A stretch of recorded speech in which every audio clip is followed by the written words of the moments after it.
네, 오늘 본문 사무엘상 24장 1절에서 22절이고요. 먼저 7절까지 교독하겠습니다. 사울이 블레셋 사람을 쫓다가 돌아오매 어떤 사람이 그에게 말하여 이르되 보소서 다윗이 엔게디 광야에 있더이다 하니 사울이 온 이스라엘에서 택한 사람 3,000명을 돌리고 바윗과 그의 사람들을 찾으러 들림소 바위로 갈세. 길가 양의 우리에 이른즉 굴이 있는지라 사울이 뒤를 보러 들어가더라. 다윗과 그의 사람들이 그 굴 깊은 곳에 있더니 다윗의 사람들이 이르되 보소서 여호와께서 당신에게 이르시기를 내가 원수를 내 손에 넘기리니 내 생각에 좋은 대로 그에게 행하라 하시더니 이것이 그날이니이다 하니 다윗이 일어나서 사울의 겉옷자락을 가만히 베니라. 그리한 후에 사울의 옷자락 뱀으로 말미암아 다윗의 마음이 찔려 자기 사람들에게 이르되 내가 손을 들어 여호와의 기름 부음을 받은 내 주를 치는 것은 여호와께서 금하시는 것이니 그는 여호와의 기름 부음을 받은 자가 됨이니라 하고. 다윗이 이 말로 자기 사람들을 금하여 사울을 해하지 못하게 하니라. 사울이 일어나 굴에서 나가 자기 길을 가니라. 아멘. 자, 어떤 사람이 다윗의 소재를 사울에게 말해주고 있는데요. 자, 이것은 사울을 도와주거나 위하는 것이 아니고요. 오히려 안 되게 하는 것이죠. 자, 그러나 이렇게 사울을 안 되게 하는 일도 다윗의 지혜로운 행동으로 오히려 잘한 일이자 잘된 일이 되었으니 하나님의 뜻대로 행하는 자는 악인들의 악행을 오히려 잘한 일로 바꾸는 것이죠. 자, 하나님의 뜻은 하나님께서 임명한 자를 해하지 말라는 것인데요. 이유가 뭘까요? 자, 하나님께서 기름을 부었다는 것은 하나님께서 시키실 일이 있다는 거죠. 그래서 하나님께서 직분자로 세운 것을 의미하는데 이런 자는 해하면 안 돼요. 왜죠? 그가 무슨 일을 하는 자이기 때문에? 하나님의 일을 하는 자이기 때문이죠. 하나님의 일을 하는 자를 해치면 하나님의 일이 안 되잖아요. 그래서 이런 이제 하나님께서 임명하신 자를 해치는 것은 하나님의 뜻에 반하는 것이다. 당연한 얘기죠. 자, 하나님께서 사울에게 기름을 부으신 것은 이방 민족들과 싸우는 일을 하라고 왕으로 임명한 것이고요. 그러니까 사울이 적과 싸우고 있는 한 그를 해치는 것은 하나님의 일을 방해하는 것이 되는 거죠. 그러니까 사울을 해치면 왕을 할 자가 있어야 되는데 그나마 지금 사울이 그래도 하나님의 뜻대로 싸우고 있는 자라는 거죠. 자, 여기서 중요한 것이 뭐냐면 자기에게 해가 될지라도인 거예요. 무슨 얘기죠? 사울은 다윗에게 해롭고 위협이 되는 존재예요.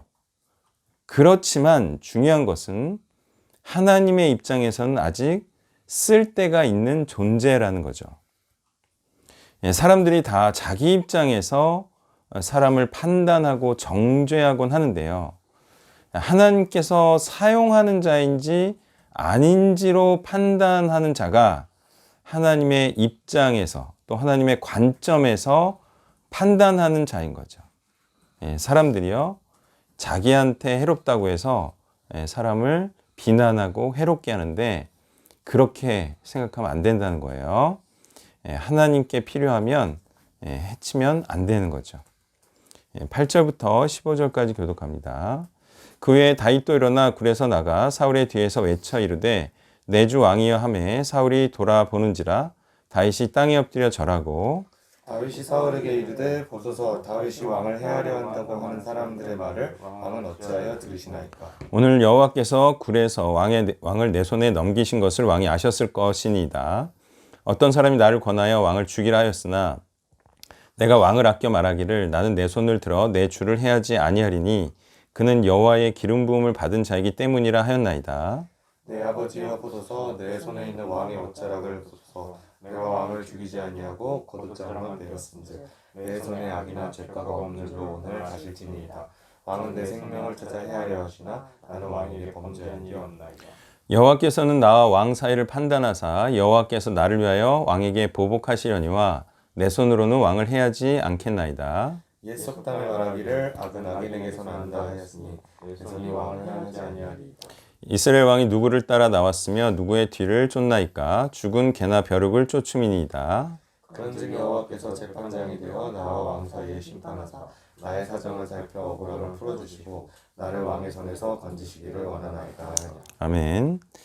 자, 다윗이 사울을 해롭게 하지 말아야 하는 것처럼 사울도 다윗을 해롭게 하지 말아야 하는 것은 다윗도 기름 부음을 받은 자이기 때문이죠. 자, 이는 사울도 적들을 치는 자이고요. 다윗도 같은 적들을 치는 자이기에 서로 돕는 자이고 동료라는 거예요.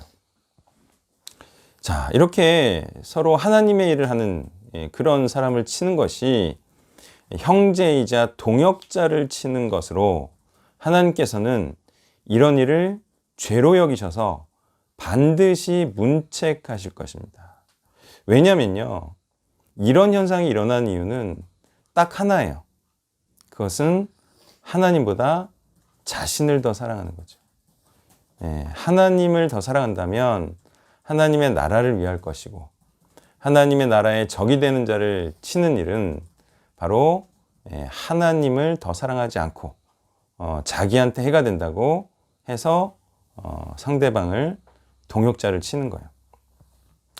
자, 왜냐하면 이것도 하나님의 일을 방해하는 것이 되기 때문이죠. 자, 그러나 해를 당하는 하나님의 사람은 너무 억울해하지도 말고요. 악을 악으로 갚지도 말아야 하는 것은 의인은 선만을 행해야 되기 때문이에요. 여기서 선을 행한다라는 것은 하나님의 뜻대로 행하는 자라는 말이지 적을 죽이지 말라는 뜻은 아니에요. 자, 의인은요, 어떤 상황에서도 하나님의 뜻대로 행해야 됩니다. 그리고 그렇게 했을 때 생기는 억울함은 하나님께서 반드시 풀어주실 것이기 때문에 계속 선을 행할 수 있고 또 억울함을 견딜 수가 있다는 거예요. 사람이 악을 행하지 않으면 끝내 어떻게 되겠는가? 사람이 악을 행하고 싶은, 복수하고 싶은, 더 이상 선대하고 싶지 않은, 하나님의 뜻대로 행하고 싶지 않은 그런 마음을 참고 견디고 계속해서 하나님의 뜻대로 살면 끝내 어떻게 되겠는가? 그것은요, 죽어서라도 그가 범죄하지 않은 선한 자임이 모두에게 드러나겠죠.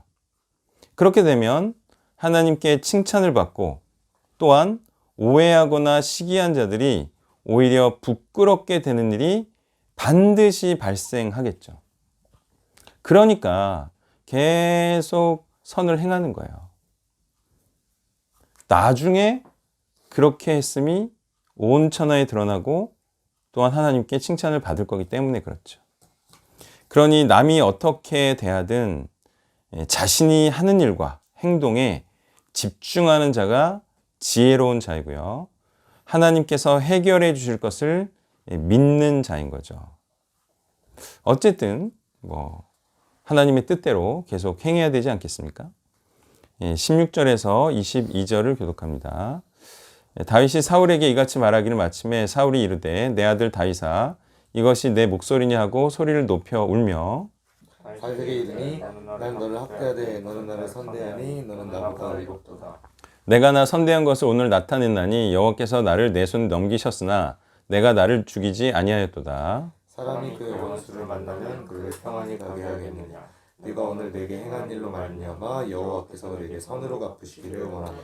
보라 나는 내가 반드시 왕이 될 것을 알고 이스라엘 나라가 내 손에 경거히 설 것을 아노니 그런즉 너는 내 후손을 끊지 아니하며 내 아버지의 집에서 내 이름으로 멸하지 아니할 것을 이제 여호와의 이름으로 내게 맹세하라 하니라. 다윗이 사울에게 맹세하며 사울은 집으로 돌아가고 다윗과 그의 사람들은 요새로 올라가니라. 아멘.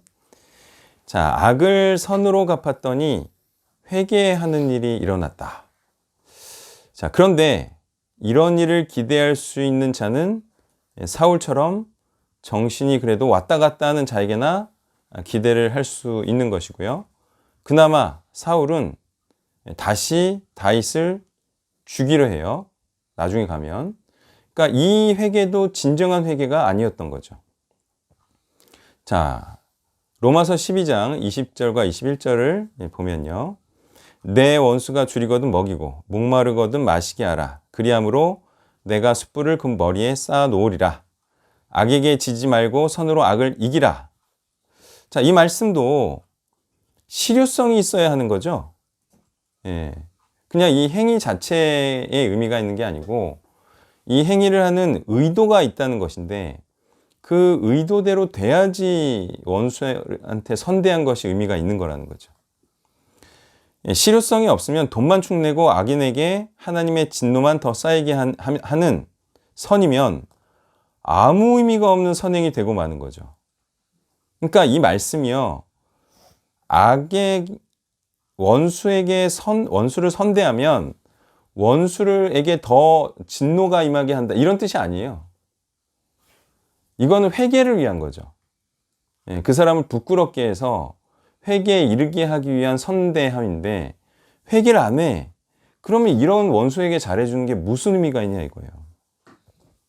그렇다고 해서 제가 이런 하나님의 말씀을 행하지 말자는 얘기를 하고 있는 것이 아니에요. 예, 다만 사람을 봐가면서 하자. 예, 잘해주더라도 그런 얘기를 하고 있는 거예요. 자, 사람이 다 자기에게 유익이 되는 것이 있어야 하는 것인데요.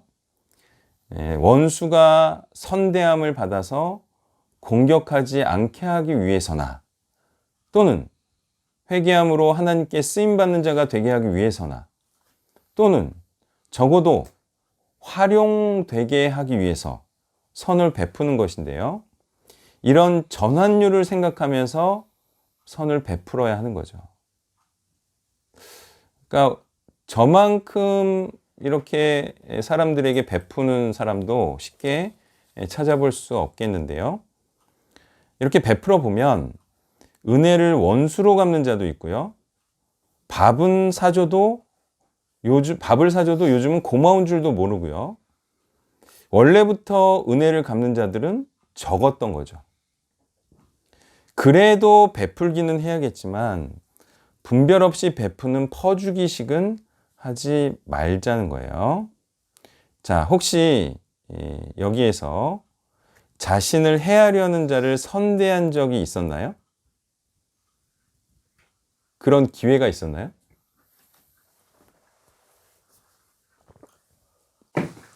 예전에 혁신이가 저희 단체가 끊어지면서 저하고 연락을 몇 번 했었거든요. 근데 혁신이가 우리 와이프가 널 보고 싶어 한다. 친해지고 지내고 싶어서. 그래서 만나자. 그 다음부터 연락을 안 받았어요. 그때 이제 되게 잘해주고 선대하는 관계 유지하자라는 거에서 얘는 그럴 가치가 없다라는 판단이 돼서 이제 그때부터 끊은 거였거든요. 그래서 그런 사례가 있어요. 그렇지. 그것도 결과가 안 좋아. 그러니까 원수에게 잘해주면 그 잘해주는 어떤 이유에 부합해야 되는데 거의 그런 원수가 없어요. 아니, 원수에게 잘해줄 기회도 찾기가 힘들죠.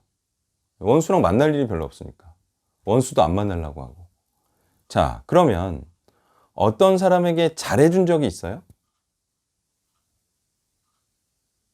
잘해준 적은 있죠. 원수 아니, 결과가 어땠나요? 궁금하네. 잘해준 것만으로는 열매 맺지는. 그러니까 잘해줘서 결과가 좋은 게 별로 없어요. 그러니까 사람이란 존재는 이렇게 한번 중요한 도움을 베풀었다고 해서 나한테 그 은혜를 갚는 존재가 아니에요. 사람은 어떤 존재인지 아세요? 계속 잘해줘야 돼. 계속 나한테 필요해야 돼. 그래야지 그 고마움을 계속 그 사람도 표현하는 거지. 한 번 잘해줘서는 사람이 그 고마움을 몰라요. 만날 이유도 없는 거죠. 그때 고마워서 하고 끝이에요. 그러니까 이제 잘해주려면 계속 잘해줘야 되는데 계속 잘해줄 만한 또 사람이어야 되고 중요한 건 또 계속 받을 사람이어야 되죠. 그러니까 이렇게 그냥 단회적으로 한번 잘해주고 말사람 같은 경우는 거의 실효성이 없다는 거예요. 제가 이제 동윤이한테 얼마나 잘해줬어요? 모르죠. 걔가 갑자기 그 신림 간다 그래서 수백만 원을 제가 그냥 그 없애줬어요. 그때 월세. 그러면서 한 말이 뭐냐면 나중에 11조만 원한다 그랬어요. 근데 아직도 안 내잖아요. 아직도 이제 뭐 본인 생각은 어렵겠죠. 예전에 뭐 한약 지어준 자매도 있었고, 예. 근데 뭐 잘해줘서 이제 잘된 경우는 많이 없다. 예.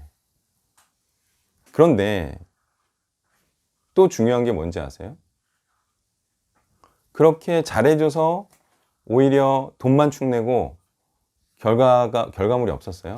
그래도 중요한 게 뭐냐면 그래도 베풀 수밖에 없어요. 그런가요, 안 그런가요? 그럼 안 베풀면 어떻게 해? 가만히 있나? 예. 많은 부분 그렇게 손실률이 많아요. 예. 우리가 뭐 나중에 보육원을 차려서 뭐 애들한테 엄청난 뭐 물질과 또는 시간을 쏟아붓겠죠. 그래도 전환율은 거의 안 좋을 거예요. 그래도 어떻게 해요? 그래도 베풀 수밖에 없다는 거죠. 자, 무슨 말이냐면 그렇게 소위 배신 비슷한 거를 때려도 그거에 대해서 우리가 너무 원통해하거나 뭐 아까워하거나 그럴 필요가 없어요. 왜? 어차피 그래도 계속 베풀어야 돼요. 그러니까 어떤 놈이 어떤 놈인지 모르니까. 다만 너무 안 될 사람에게 퍼주진 말자 이런 거죠. 말씀을 정리하면요. 하나님을 믿는다는 것은 범죄하지 않은 자신을 하나님께서 알아주신다는 것도 포함되는 거죠. 하나님을 믿는다는 것은 많은 의미가 담겨 있죠. 그냥 예수를 그리스도로 믿는다 이게 아니라 하나님을 믿는다는 것은 하나님의 말씀을 모두 행하는 거죠. 그 중에 하나가 뭐냐? 내가 이유 없이 내가 그 사람을 해하려 하지 않는데도 그 사람이 나를 해하려 해. 그래도 그 사람을 해하지 않는 그런 것이 하나님을 믿는다는 거예요. 자, 그래서 하나님을 믿는 자는 억울해도 계속해서 선을 행하는, 다시 말해 하나님의 뜻대로 행하는 자라는 거죠. 하나님께서 다 알아주실 테기 때문이에요. 네, 이 메시지 주세요. 네, 토요일자 6월 11일자 본문으로 메시지 하겠습니다. 먼저 1절부터 6절까지를 읽겠습니다. 다윗이 노베 가서 제사장 아히멜렉에게 이르니 아히멜렉이 떨며 다윗을 영접하여 그에게 이르되 어찌하여 내가 홀로 있고 함께하는 자가 아무도 없느냐 하니 다윗이 제사장 아히멜렉에게 이르되 왕이 내게 일을 명령하고 이르시기를 내가 너를 보낸 것과 내게 명령한 일은 아무것도 사람에게 알리지 말라 하시기로 내가 나의 소년들을 이러이러한 곳으로 오라고 말하였나이다. 이제 당신의 수중에 무엇이 있나이까 떡 5덩이나 무엇이나 있는 대로 내 손에 주소서 하니 제사장이 다윗에게 대답하여 이르되 보통 떡은 내 수중에 없으나 기록한 것은 있나니 그 소년들이 여자를 가까이만 하지 아니했으면 주리라 하는지라. 다윗이 제사장에게 대답하여 이르되 우리가 참으로 3일 동안이나 여자를 가까이 하지 아니하였나이다. 내가 떠난 길이 보통 여행이라도 소년들의 그릇이 성결하겠거든 하물며 오늘 그들의 그릇이 성결하지 아니하겠나이까 하매 제사장이 그 거룩한 떡을 주었으니 거기는 전설병 곧 여호와 앞에서 물려낸 떡밖에 없었습니다. 이 떡은 더운 떡을 드리는 날에 물려낸 것이더라. 아멘. 여기서 이제 높당이라는 게 예루살렘 북쪽 4km 정도에 위치한 땅으로 보이는데 노브로 간 이유가 여러 가지가 있어 보입니다. 일단은 첫 번째는 우림과 둠밈으로 자신의 피신과 관련된 하나님의 뜻을 묻고자 함이고 당장 도피 생활에 필요한 양식도 구하려 한 것으로 보입니다. 첫째 단락에 나와 있죠. 자신의 몸을 보호하기 위한 무기를 구하기 위한 목적이라는 것은 다음 단락에 나오게 됩니다. 일단 여기에서 우리가 알 수 있는 것은 신실한 자는 이와 같이 핍박을 피하여 거처를 옮기는 나그네의 삶을 살아갈 수도 있겠다. 그리고 이 상황에서 나그네와 같이 옮겨 다닌다는 게 중요한 메시지라기보다는 그렇게 하는 삶을 각오하는 한이 있더라도 절대로 포기하지 말고 신앙의 삶과 순종의 삶을 지켜야 한다. 이것을 위한 각고의 노력이 이와 같은 나그네의 삶이라 하겠습니다. 후위를 도모하여 더욱 많은 일들을 행할 수 있기 때문에도 때로는 피해야 할 것인데 정탐꾼들도 피했었고 바울도 때로는 바구니를 타고 피했었고 야곱도 마찬가지였죠. 이렇게 피하는 것이 당장에는 타협처럼 보이지만 이거보다 훨씬 더 나쁜 타협이 진리에 대한 타협이죠. 사역적인 사명에 대한 타협. 이것을 피하기 위해서는 후위를 도모하기 위한 이러한 피난이 필요할 때도 있을 것입니다. 중요한 것은 분명한 목표의식. 내가 어떻게든 이 사명과 사역을 끝까지 포기하지 않겠다라는 의지가 필요하겠습니다.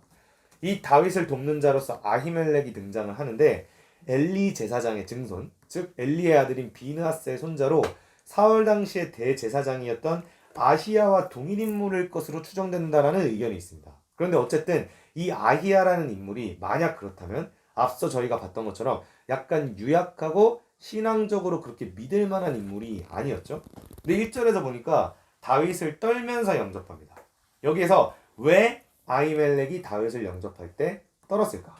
여기에 대해 여러 가지 생각이 가능할 것인데 일단 첫 번째는 아히멜렉이 만약에 아히야라면 제사장의 권리와 의무 그리고 카리스마에 합당한 역할을 제대로 하고 있지 않았을 것인데 오늘 본문을 보게 되더라도 아히멜렉이 뭔가 통찰하고 다윗에게 영적인 메시지를 던지면서 이 상황을 주도하고 있다는 느낌을 받지는 못합니다. 그래서 그만큼 아히멜렉은 다소 어리버리한 제사장이라는 생각이 듭니다.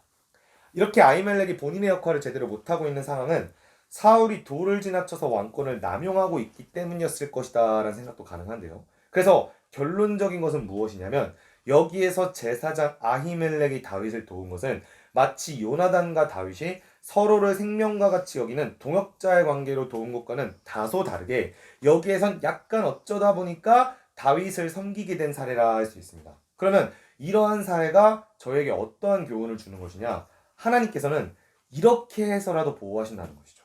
온전히 신실하지는 않고 심지어 지금 어떤 상황인지 파악도 거의 제대로 되지 않고 있는 사람임에도 불구하고 하나님이 그런 자를 붙이셔서라도 이 어려운 상황을 타개해 나가시고 피할 길을 내신다. 이와 비슷했던 사례가 앞선 미갈이었는데 미갈 같은 경우도 아비가일 같은 다윗의 아내와 비교하면 그렇게 신실한 여자가 아니었습니다. 그러나 그 미갈이 일시적으로나마 다윗이 도피하는 상황에서 하나님의 도움의 도구로 쓰였다는 것이죠. 그래서 우리는 이것을 믿고 기대하기 때문에 어떠한 상황에서도 두려움이 없이 신실함을 고수할 수 있는 것이죠. 사역하면서 저도 경험한 것이지만 예상치 못했던 그러나 우리가 뭔가 대단한 사역을 하고 있나 보다라고 그냥 막연하게 짚으신 분이 큰 도움이나 중보를 하겠다고 나서는 경우를 종종 봤습니다. 그래서 이와 같이 어리버리한 사람을 통해서라도 도울 수도 있는 것이기 때문에 그래서 더더욱 충성과 순종을 지키기를 원합니다. 이러한 상황은 반대로는 사울과 같은 인물을 통해서 수많은 사람들과 죄악된 것들로부터 우리를 헷갈리게 만들거나 타협하도록 유도하는 상황이 연출될 것입니다.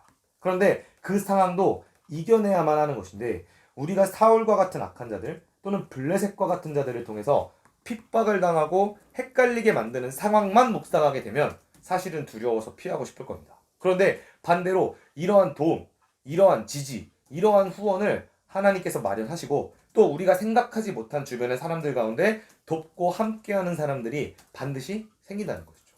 저는 이러한 다윗의 정신을 바울이 가장 잘 드러냈다라고 생각하는데 빌립보서 4장에서 궁핍함으로 말하는 것이 아니라 어떠한 형편에든지 자족하기를 배웠기에 비천과 풍부와 배부름과 배고픔 어떤 일체의 상황에서도 더 견딜 수 있는 비결을 배웠다. 그래서 능력 주시는 자 안에서 모든 것을 할 수 있다.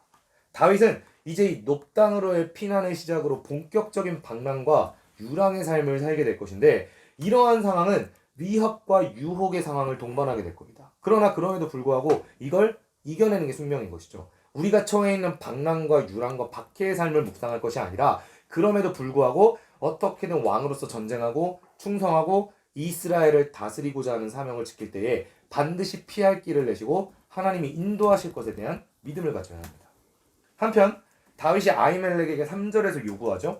이걸 문자적으로 번역하면 당신의 손 아래에 있는 떡 5개를 달라. 그리고 발견되는 것을 주십시오. 다윗이 굉장히 절박한데 먹을 게 없는 상황이죠. 저는 개인적으로 아무리 가난한 상황에서도 먹을 게 없었던 적은 거의 없었던 것 같습니다. 그런데 이거보다 다윗은 더한 상황을 겪고 있다. 먹을 것을 걱정해야 될 상황에 처할 수도 있습니다. 우리가 이걸 미리 알고 있어야 그 상황 가운데에서도 하나님을 원망하지 않게 되겠죠. 이 상황에서 다윗을 도와주는 것은 제사장 수중에 있는 거룩한 땅이었는데 이 땅은 외형적으로 진설병이었기 때문에 제사장들만이 신성한 장소에서 먹을 수 있는 떡이었던 것이죠. 그러면 아히멜렉이 율법을 범한 것인가? 그렇지가 않죠. 이건 합당한 태도입니다. 거룩한 제의와 율법에 묻지 않는 것은 그 율법이 주어진 취지를 지키는 것인데 당시에 다윗은 거룩한 전쟁을 위해 헌신하는 자였기 때문에 제사장에 준하는 자였다는 것이죠. 궁극적으로는 다윗이 이 떡을 먹었다는 사실을 예수님이 마태복음에서 인용하셔서 겉으로 보이는 제의적 규정에서 다소 벗어난 사례의 예시로 다윗을 언급하셨죠. 결국 중요한 것은 율법이 왜 존재하는가. 그 모든 율법은 결국에는 하나님의 뜻을 위해서 헌신하는 자, 다윗과 같이 진정한 제사를 성취하는 자를 돕고 후원하고 중보하기 위해서 주어진 것이다. 그렇다면 오늘날 율법의 정신을 지킨다는 것은 무엇이냐? 먼저 우리가 다윗 같은 자가 돼야 하는 것이고 그리고 제사장과 같은 자가 돼야 하는 것이고 그것은 단순히 예배나 의식을 지키는 것이 아니라 삶의 제사, 헌신의 제사를 드리는 것이고 또한 반대로 우리가 그러한 자를 볼 때에 그가 제사장의 신분이든 아니든 안수를 받은 자이든 아니든 그가 풀타임적 마음으로 헌신하고 있다면 우리는 전적인 마음으로 그를 돕고 함께하는 것입니다. 그것이 바로 율법의 취지라고 하겠죠. 이러한 하나님의 섭리와 정신을 통해서 먹을 것이 궁한 상황에서도 우리는 반드시 굶지 않고 하나님의 사역을 할 수 있다. 이런 믿음도 얻게 됩니다. 7절부터 9절 보겠습니다. 그날에 사울의 신하한 사람이 여호와 앞에 머물러 있었는데 그는 도액이라 이름하는 에돔 사람이요 사울의 목자장이었더라. 다윗이 아히멜렉에게 이르되 여기 당신의 수중에 칼이나 창이 없나이까 왕의 일이 급함으로 내가 내 칼과 무기를 가지 못하였나이다 하니 제사장이 이르되 내가 엘라 골짜기에서 죽인 블레셋 사람 골리앗의 칼이 보자기에 쌓여 에봇 뒤에 있으니 네가 그것을 가지려거든 가지라. 여기는 그것밖에 다른 것이 없느니라 하는지라.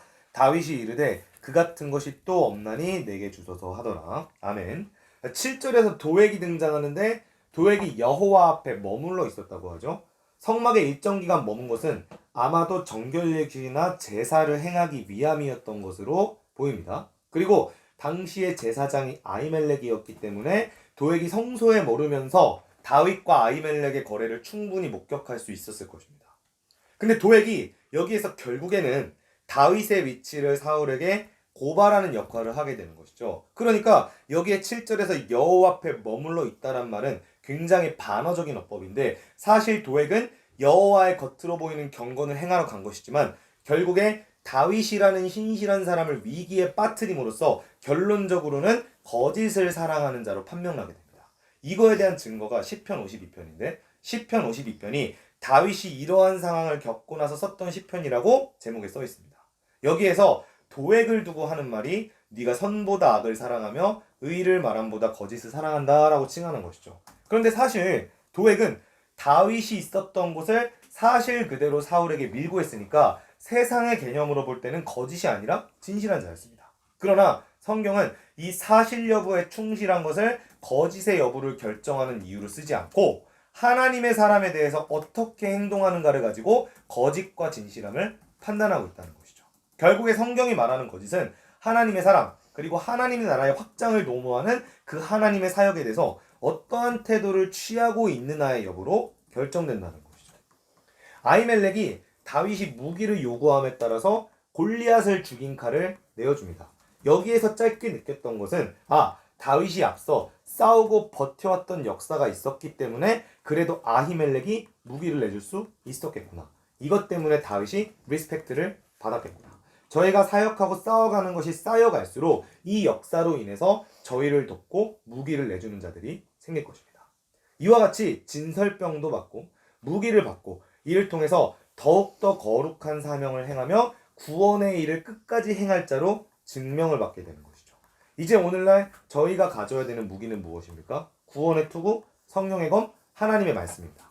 그 하나님의 말씀을 우리가 받고 묵상하고 그 말씀을 갈고 닦아서 어떠한 상황 가운데에도 전쟁을 하고 어떠한 상황 가운데에도 적군을 쓰러뜨릴 수 있다는 사실을 분명히 깨달아야 하겠습니다. 10절부터 15절입니다.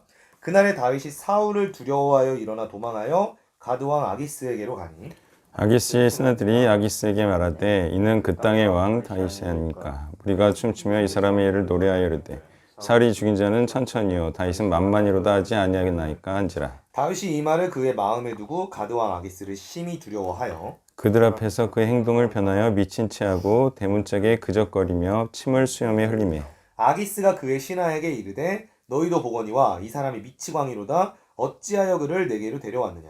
내게 미치광이가 부족하여서 너희가 이 자를 데려다가 내 앞에서 미친 짓을 하게 하느냐. 이자가 어찌 내 집에 들어오겠느냐 하니라. 아멘. 다윗이 사울의 영향권에서 벗어나려고 블레셋을 가드로 피신했는데 가드는 저희가 아는 바와 같이 블레셋의 5대 성읍 가운데 하나였죠. 골리앗의 고향이기도 합니다. 사무엘상 17장에 나와 있죠. 그러면 결국 가드는 다윗과 원수 관계에 있었다라고 할 수 있을 것인데 그러한 도시로 다윗이 왜 피했을까? 아무래도 그만큼 급박한 상황이기 때문에 피했을 걸로 보입니다. 이것이 합당한 처사인가? 일단은 인간적인 생각에서 우러나온 바라고 볼 수 있습니다. 그거의 증거가 본문의 맥락인데 결국 본문은 13절에서 보다시피 다윗이 미친 척하여 겨우 이 상황을 빠져나가는 것으로 결론나게 됩니다.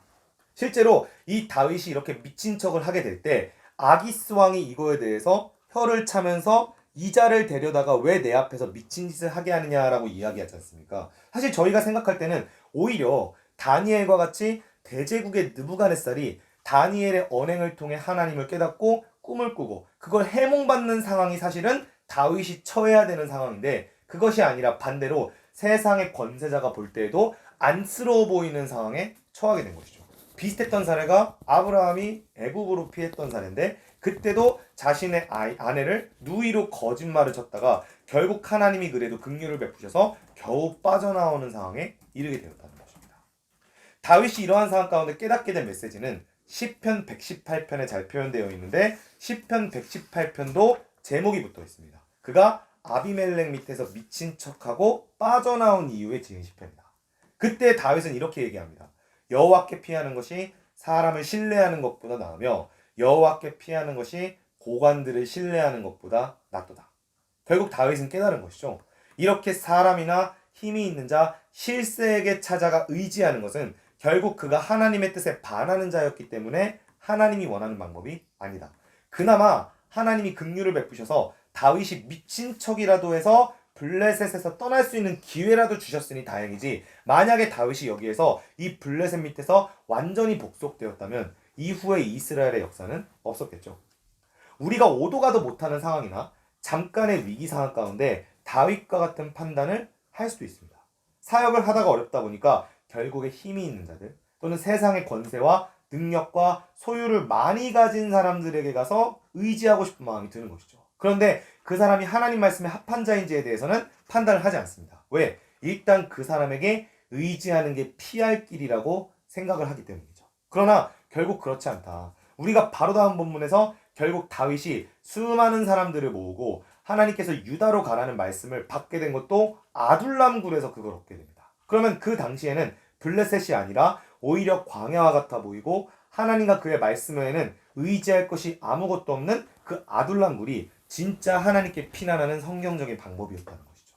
그래서 저희는 앞으로 어떤 사역의 위기 가운데 있어도 절대로 타협하거나 세상의 힘이나 실세들에게 가서 의지하거나 그 과정에서 내가 가진 소신과 사명을 절대로 타협해서는 안 된다. 우리가 처하게 되는 상황이 광야이고 불과 같은 환경일지라도 우리가 말씀과 철학과 행동 강령 그 근본을 포기하지 않는다면 하나님이 그 상황 가운데 오히려 모일 자들을 모이게 하시고 역사를 일으키시고 승리를 더욱더 주실 것이다. 이것을 끝까지 믿고 절대 타협하지 않기를 원합니다. 네, 아멘.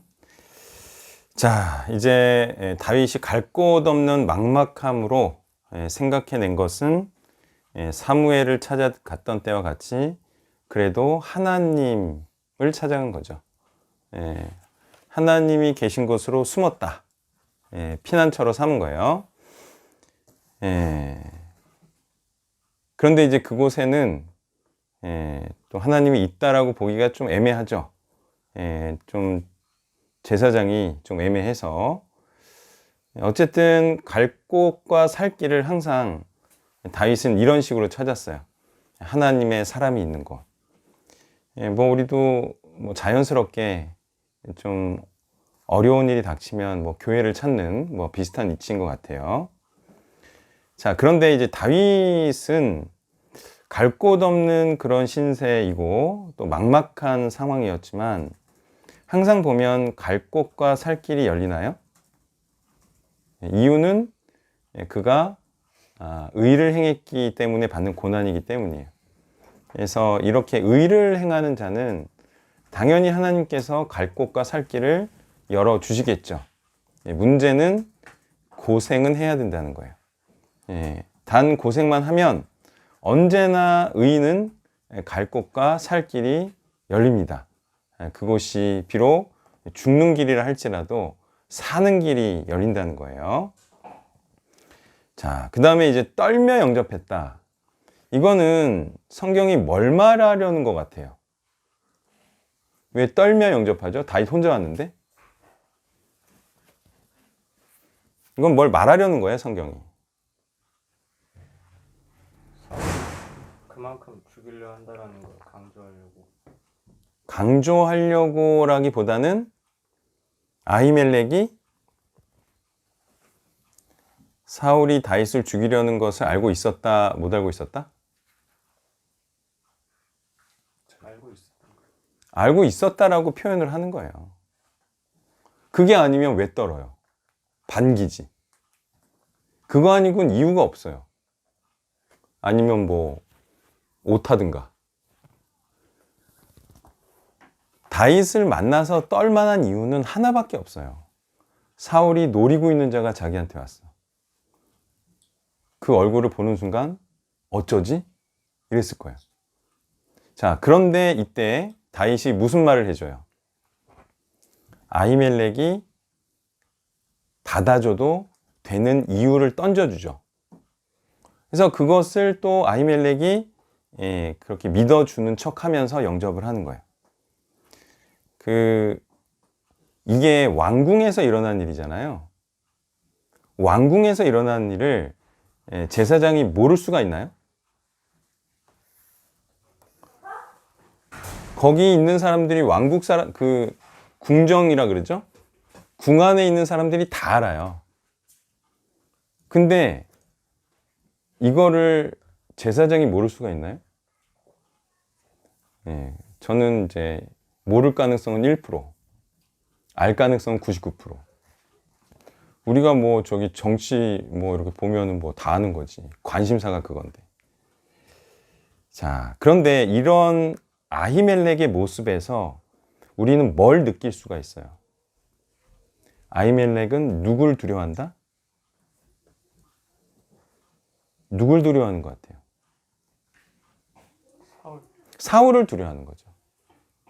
원래 제사장이면 누굴 두려워해야 돼요?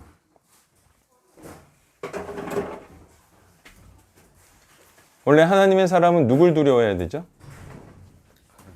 하나님을 두려워해야 되죠.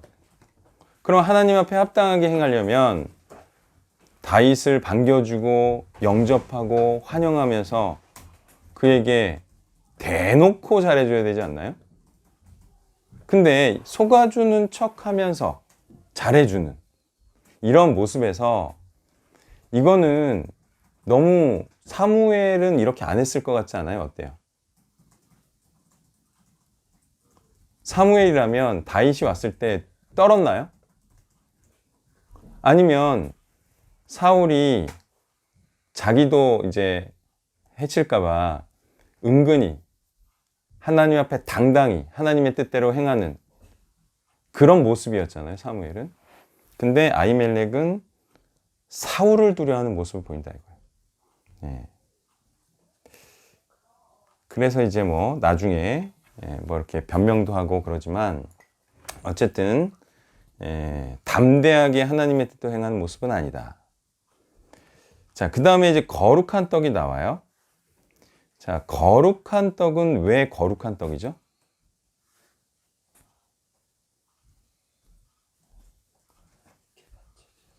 하나님께 바쳐진 떡이라서 거룩한 떡이 맞나요? 제사장만 먹을 수 있어서. 아니죠. 제사장만 먹을 수 있는 이유는 하나님께 바쳐진 떡이기 때문에 제사장만 먹을 수 있는 거예요. 제사장은 거룩한 자가 맞나요? 왜 거룩한 자이죠? 하나님께 바쳐진 자이기 때문에 거룩한 자인 거예요. 그러니까 거룩한 떡은 누구만 먹을 수 있어요? 하나님께 바쳐진 떡은 하나님께 바쳐진 자만 먹을 수가 있어요. 성주자매가 계속 잘 말하는 거는 주일에 들었기 때문이에요. 자, 하나님께 바쳐진 게 거룩한 것이고 거룩한 게 구별된 거예요. 하나님께 구별된 거, 하나님께 바쳐진 것을 거룩한이라고 표현을 해요. 그러면서 거룩한 자는 이게 구별됐다라는 의미로 또 어떤 행식을 치르죠? 하나님께 바쳐지는 것에는 이런 행식을 치러요. 구별됐다. 거룩한 사람이 되려면 이런 행식이 거쳐져야 돼요. 뭐예요?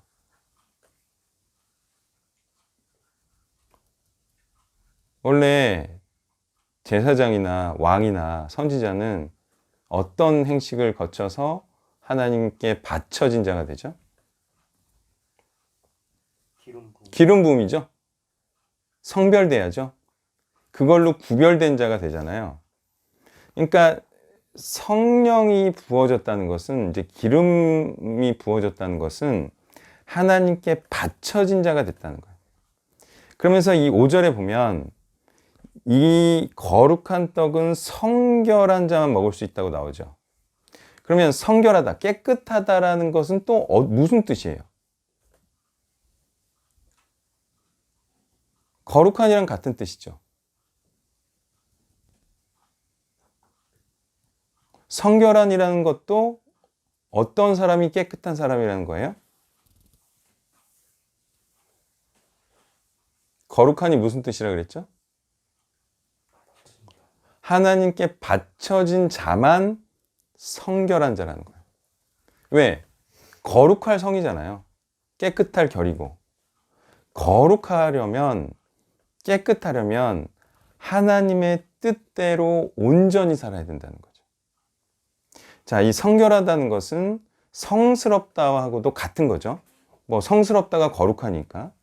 그러니까 성스러운 거는, 이건 어떤 모습을 성스럽다라고 하죠, 우리가? 어떤 모습을?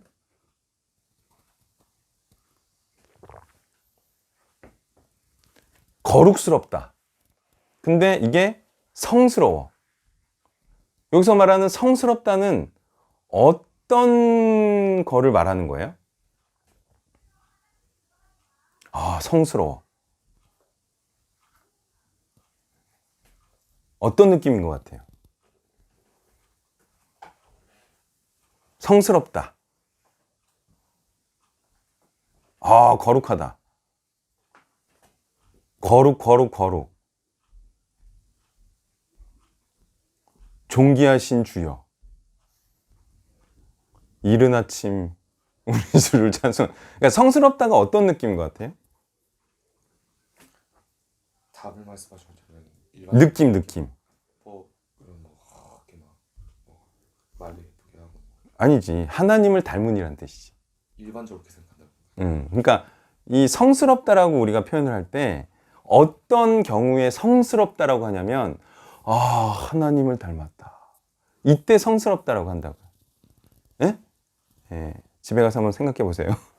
그러니까 세상이 그렇게 보는 게 아니라 진짜. 그럼 진짜로.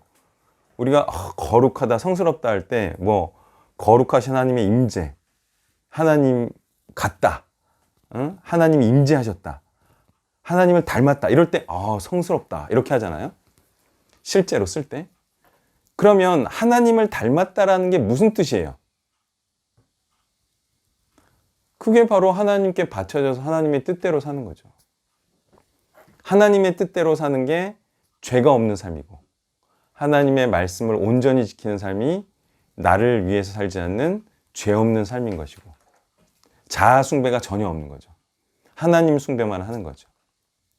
자, 이렇게 거룩하다, 성결하다, 또 하나님을 닮았다 이런 표현들이 다 하나님께 바쳐진 상태를 의미해요. 하나님께 드려진 거죠. 그러니까 하나님께 드려진 것은 누구만 먹을 수 있어요? 하나님께 드려진 자만 먹을 수가 있는 거예요. 이게 너무나 맞는 거지. 이게 죄 없는 떡인데 이게 죄 있는 자가 먹으면 이 떡이 거룩한 떡의 대우를 못 받는 거 아니에요? 그죠? 이거는 거룩한 자를 위해서 쓰이라고 만든 떡이에요. 거룩한 떡은. 근데 거룩하지 않은 자가 이걸 먹으면 이 떡을 하나님께서 이 거룩한 자에게 주라는 이 말씀을 어기는 거잖아요. 또 하나 표현을 보면 경건한이라는 것도 무슨 뜻이라 그랬죠? 경건한. 신께 바쳐진. 나중에 사전 한번 다 보세요. 경건한이라는 것도 신께 바쳐진이라는 뜻이에요. 다 장난들이 아닌 표현인 거죠. 자, 그렇다면 우리가 하나님의 떡을 먹을 수 있다는 것만으로도 굉장히 감사해야 되지 않나요? 어때요? 다윗이 이렇게 쫓기는 신세이더라도 하나님께 바쳐진 떡, 다시 말해 하나님께서 주시는 떡이에요. 이거는. 그죠? 하나님께서 받으셨다가 주시는, 하나님께서 직접 주시는 떡인데 내가 이 떡을 먹을 수 있는 존재다. 이것만으로도 참 감사한 거 아닙니까? 네, 그래서 하나님께서 주시는 것으로 먹고 사는 사람은 그것만으로도 엄청난 거예요. 그래요, 안 그래요? 아니, 돈이 없다고 해서 내가 뭐 호의호식하지 않는다고 해서 슬퍼할 게 아니라 나는 하나님이 주시는, 직접 주시는 떡을 먹으면서 사는 사람이다. 이것만으로 해도 엄청난 그건 해피한 상황입니다. 자기 손으로 벌어서 풍족하게 먹고 사는 게 행복이 아니고 하나님께서 주시는 것으로 내가 먹고 산다. 야, 이거는 뭐 그 자체로 어마어마한 혜택인 거죠. 다른 사람들은 흉내도 못 냅니다. 예. 그런 거 있잖아요. 어떤 사람이 헌금을 가지고 그거 먹고 살아봐요. 헌신되지 않은 사람이 어떻게 될 것 같아요? 교회에서 그 헌금통을 그 사람이 털어가지고 자기가 그걸로 먹고 살았어. 그럼 그 사람 어떻게 될 것 같아요? 그럼 뭐 하나님한테 번개 맞아 죽지 않겠어요? 그죠? 근데 헌신된 사람은 어때요? 헌금통에서 돈을 꺼내. 그리고 과자를 사 먹어도 돼야 안 돼요? 지금 그러고 있지 않아요? 그러고 있지 않아요? 누가 정산을 해서 주지만? 그러니까 그 자체로, 아니, 그래도 번개를 안 맞는다니까? 그러니까 헌신된 사람은 그 자체로 엄청난 거예요. 가치가. 하나님이랑 나눠 먹는 거, 나는 거 아니에요? 하나님 앞에서? 그래요, 안 그래요? 하나님하고 화목에 식사를 한다는 거 아니에요? 그래요, 안 그래요? 하나님하고 같은 식탁에서 밥을 같이 먹는다니까요? 이게 장난이 아닌 거예요, 이게. 예? 그러니까 예전엔 몰랐는데, 제가 교육계에 있었잖아요? 지금도 교육계에 있지만. 근데 그 교육계에 있는 사람들이 돈을 적게 버는 거에 대해서 굉장히 힘들어요. 그리고 많이 버는 사람들을 굉장히 부러워해요. 근데 지금 생각해보면, 아니, 교육자들이 그래서는 안 되는 것 같아. 그래, 안 그래요? 아니, 자기가 사람을 교육하려고 그 교육계에 뛰어들었으면서 가난한 거에 대해서 그렇게 싫어하고 막 부자가 되고 싶고, 난 이것 자체가 잘못됐다고요. 그러려면 돈 버는 쪽으로 갔어야죠. 그래, 안 그래요? 그러니까 이게 거룩한 일을 하는 사람들은 거룩한 일을 하려고 한 거지 돈을 벌려고 하는 게 아니에요. 네. 그 자체로 그거는 만족하고 감사해야 된다. 자, 그 다음에 이제 또 거짓을 말하면서 정직을 말하는 자가 또 나오고, 정직을 말하면서 오히려 거짓되게 행하는 것이 나오는데, 미갈도 그랬죠. 거짓을 말해서 오히려 하나님 앞에 올바른 일을 행했어요. 그러니까 성경에서 말할 때 정직하다라는 것은 무엇대로 행한다? 무엇대로 행하는 것을 정직하게 행한다라고 말하죠?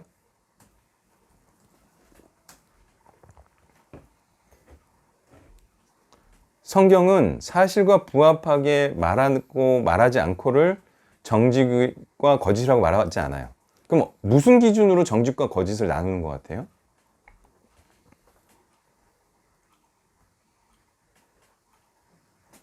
예? 하나님의 뜻대로, 하나님의 말씀에 부합하게, 하나님께 유리하게, 그걸 정직이라고 말하죠. 그리고 거짓은 하나님의 뜻에 반하게 하는 것을 거짓이라고 성경은 말한다는 거예요. 이거는 우리가 이제 어쨌든 단어를 잘 이해해야 되는데, 정직이라는 단어는 올바름이래요. 그죠? 올바름. 그러니까 하나님 앞에 올바르게 행하는 것이 무엇인지, 단순히 왜곡된 사실을 말했다고 해서 그것이 하나님 앞에 올바르지 않은 게 아니죠. 하나님께 유리하도록, 하나님을 기쁘시게 하는 쪽으로, 그게 바로 올바르게 행하는 거고 정직하게 행하는 거죠. 자, 우리가 이렇게 생각해 볼 수도 있어요. 요나단이 사울 밑에 있으면서 약간은 어떤 역할을 한 거예요?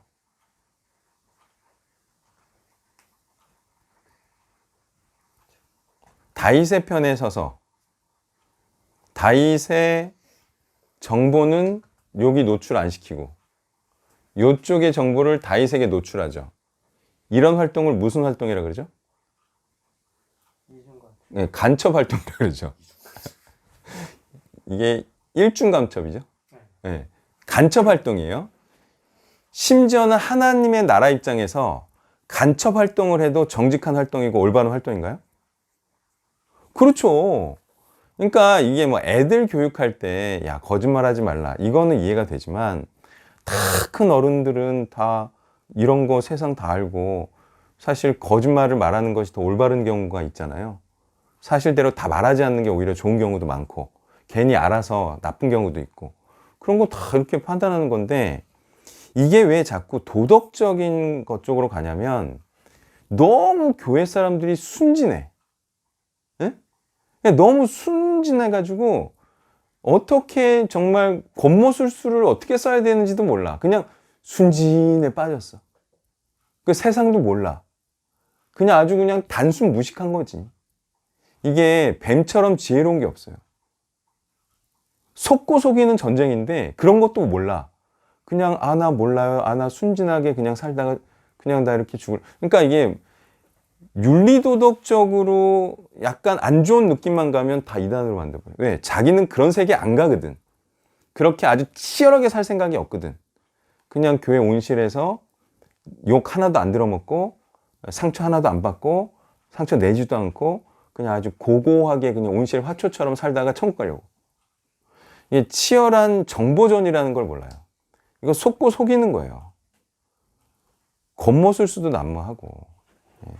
근데 그러한 이유에서 이런 윤리도덕이 너무 교회를 지배하고 있다. 윤리도덕이 또 문제인 건 뭐냐면 그걸로 천국 가는 줄 실제로 많이들 알고 있어요. 그걸 잘 지키면 난 천국 가겠지. 그래서 위험한 거죠. 그냥 다윗은 가드로 왜 갔을 것 같아요?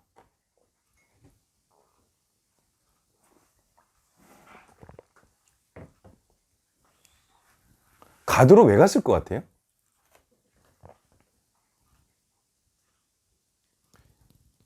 이런 일이 있을 것도 충분히 예상할 수 있죠. 충분히 예상할 수 있죠. 근데 왜 가드로 갔을 것 같아요? 용병이 정말 갈 데가 없었을 거예요. 그럴 가능성도 있지만 다윗의 입장에서도 가고 싶었겠어요? 그래 제일 안 가고 싶었겠어요? 제일 안 가고 싶어 하지 않겠어요? 위험해질 수도 있고. 그래서 실제로 미친 척 하잖아요. 굉장히 이제 비참해지는 그런 상황까지 맞이했는데 이건 정말 갈 데가 없는 거예요. 그러니까 몸을 피할 데가 너무너무 없는 거지. 그래서 갔는데 그리고 나서 이제 미친 척하고 겨우 나왔잖아요. 그리고 나서 어디를 갔어요? 아둘람 굴로 갔죠. 그럼 처음부터 가지? 왜 가두러 갔다가 죽을 뻔하고 아둘랑굴로 갔어요? 이유가 뭐예요?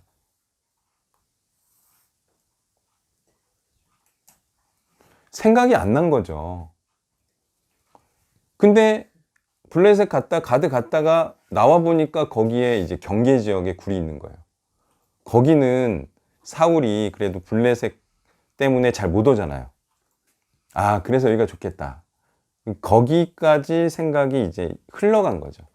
그러니까 이게 처음부터 아주 딱딱딱 내가 원하는 곳에 찾아갈 수 있어요, 없어요? 없어요. 이게 뭔가 좋은 거를 찾아내려면 뭔가 실수를 한두 번 거쳐서 거기로 가요. 문제는 어디로든 가야 돼요. 근데 이런 환란을 맞아야지 그런 이제 소위 다니는 것도 하는 거죠.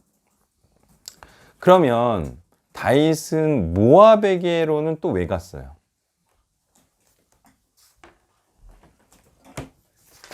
모압은 이제 사람들이 많아지니까 이 사람들을 일단 좀 추스릴 그런 장소도 필요했을 거고, 부모님을 좀 맡길 곳이기도 하죠. 모압하고 뭐 이제 룻이 모압 여인이니까 어쨌든 부모님도 좀 맡겨야 되잖아요. 사울이 부모님도 죽일 수가 있으니까. 근데 갔는데 다윗은 무슨 생각을 해요? 모압 땅에 있는 것은 하나님의 뜻이 아니다라고 처음부터 생각하고 갑니다. 그리고 갓 선지자가 유다 땅으로 오라고 하니까 또 즉시 오죠. 자, 이렇게 소위 이방 민족에게 잠시 갈 수는 있어요. 근데 그거는 어쩔 수 없는 경우에 잠시 갔다가 추스리고 오는 거예요. 싸울 곳은 적이 있는 곳. 그리고 유다 땅으로 와야지 무슨 일이 일어나죠? 다윗에게? 유다 땅으로 오는 게 중요한 거예요. 그러니까 하나님의 말씀이 유다 땅으로 가라는 거잖아요. 모압 땅에 있는 게 아니에요. 모압 땅에 있으면 뭐가 좋죠? 모압 땅에 있으면 좋은 거.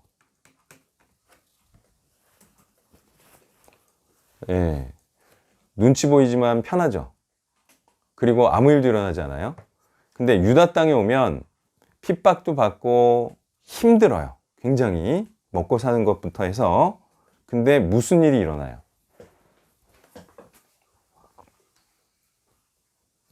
사울이 그 이스라엘을 어떻게 책동하죠? 베냐민 사람들아, 다윗이 너와 무슨 관계가 있느냐, 뭐 이런 식으로 가죠. 그러니까 베냐민 지파로 자기 왕권을 강화해요. 그러면 그럴수록 어느 지파는 사울하고 멀어지죠? 유다 지파. 결국은 다윗이 왕권을 잡는데 어느 지파부터 왕권을 잡아요? 남유다. 그래서 다윗이 힘들어도 유다 땅에 있어야, 그래야 누가 와요? 유대 지파 사람들이 오는, 유다 지파. 그래야 왕권이 생기는 거예요. 점점 세력이 커지고. 근데 모압 땅에 있으면 아무 일도 일어나지 않아요. 그래서 힘들어도 유다 땅에 있어야 사람들이 계속 뭐 원통한 사람이든 뭐 위기에 처한 사람이든 가난한 사람이든 오면서 점점 세력이 구축될 거 아니에요. 그죠? 그래서 우리가 보는 관점은 그거예요. 고생하지 않고 아무 일도 일어나지 않는 그런 삶을 선택하는 사람이 있고, 고생은 엄청나게 하지만 결국 사람이 붙고 세력이 생기는 그런 길을 선택하는 사람이 있나요? 뭐가 맞냐는 거예요.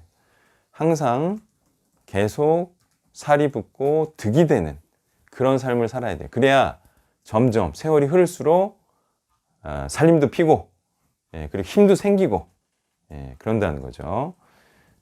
정말 중요한 게 그거예요. 지금 죽도록 고생하고 있느냐. 이게 최고의 인생입니다. 뭐라고요? 내가 지금 죽도록 고생하고 있냐. 그게 성공하는 인생의 척도예요, 척도.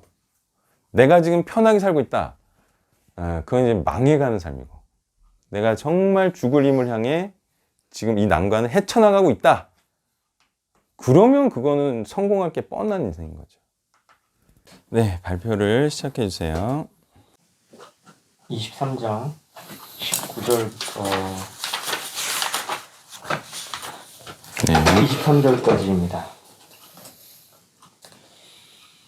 이 단락은 10사람들이 다윗의 은신처를 밀고 하는 내용입니다.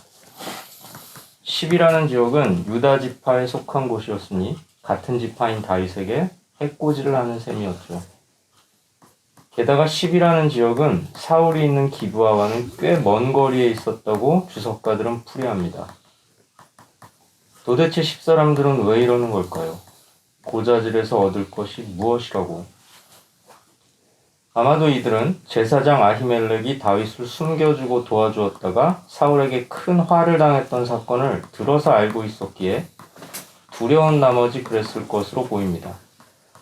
또는 다윗은 하나님께서 보호해 주시는 자이니 자신들의 밀고가 궁극적으로 다윗에게 위해가 되지 못함을 알지 못했기 때문이기도 할 것입니다. 이들은 하나님께서 다윗과 사울 중 어느 편에 계신지를 분별하지 못했던 겁니다. 이러한 10사람들의 처사는 불의한 권력자의 편에 서서 의인을 핍박하는 오늘날의 세태를 연상케 합니다. 세상 사람들이란 눈에 보이는 권력을 두려워하며 본능적으로 그들의 편에 서려고 합니다. 그럼으로써 그들이 제공해주는 보호와 안전을 보장받으려고 합니다. 20절을 보면 10사람들은 다윗을 사울의 손에 넘기는 것이 자신들의 의무다 라고 말할 정도로 과잉 충성을 하고 있으며 19절을 보면 다윗의 은신처를 광야 남쪽 하길라산 숲풀 요새라고 상세하게 알려줄 정도로 친절하기까지 합니다. 그들의 속내란 사울에게서 떨어지는 떡고물을 바라는 치기 어린 탐욕일 겁니다.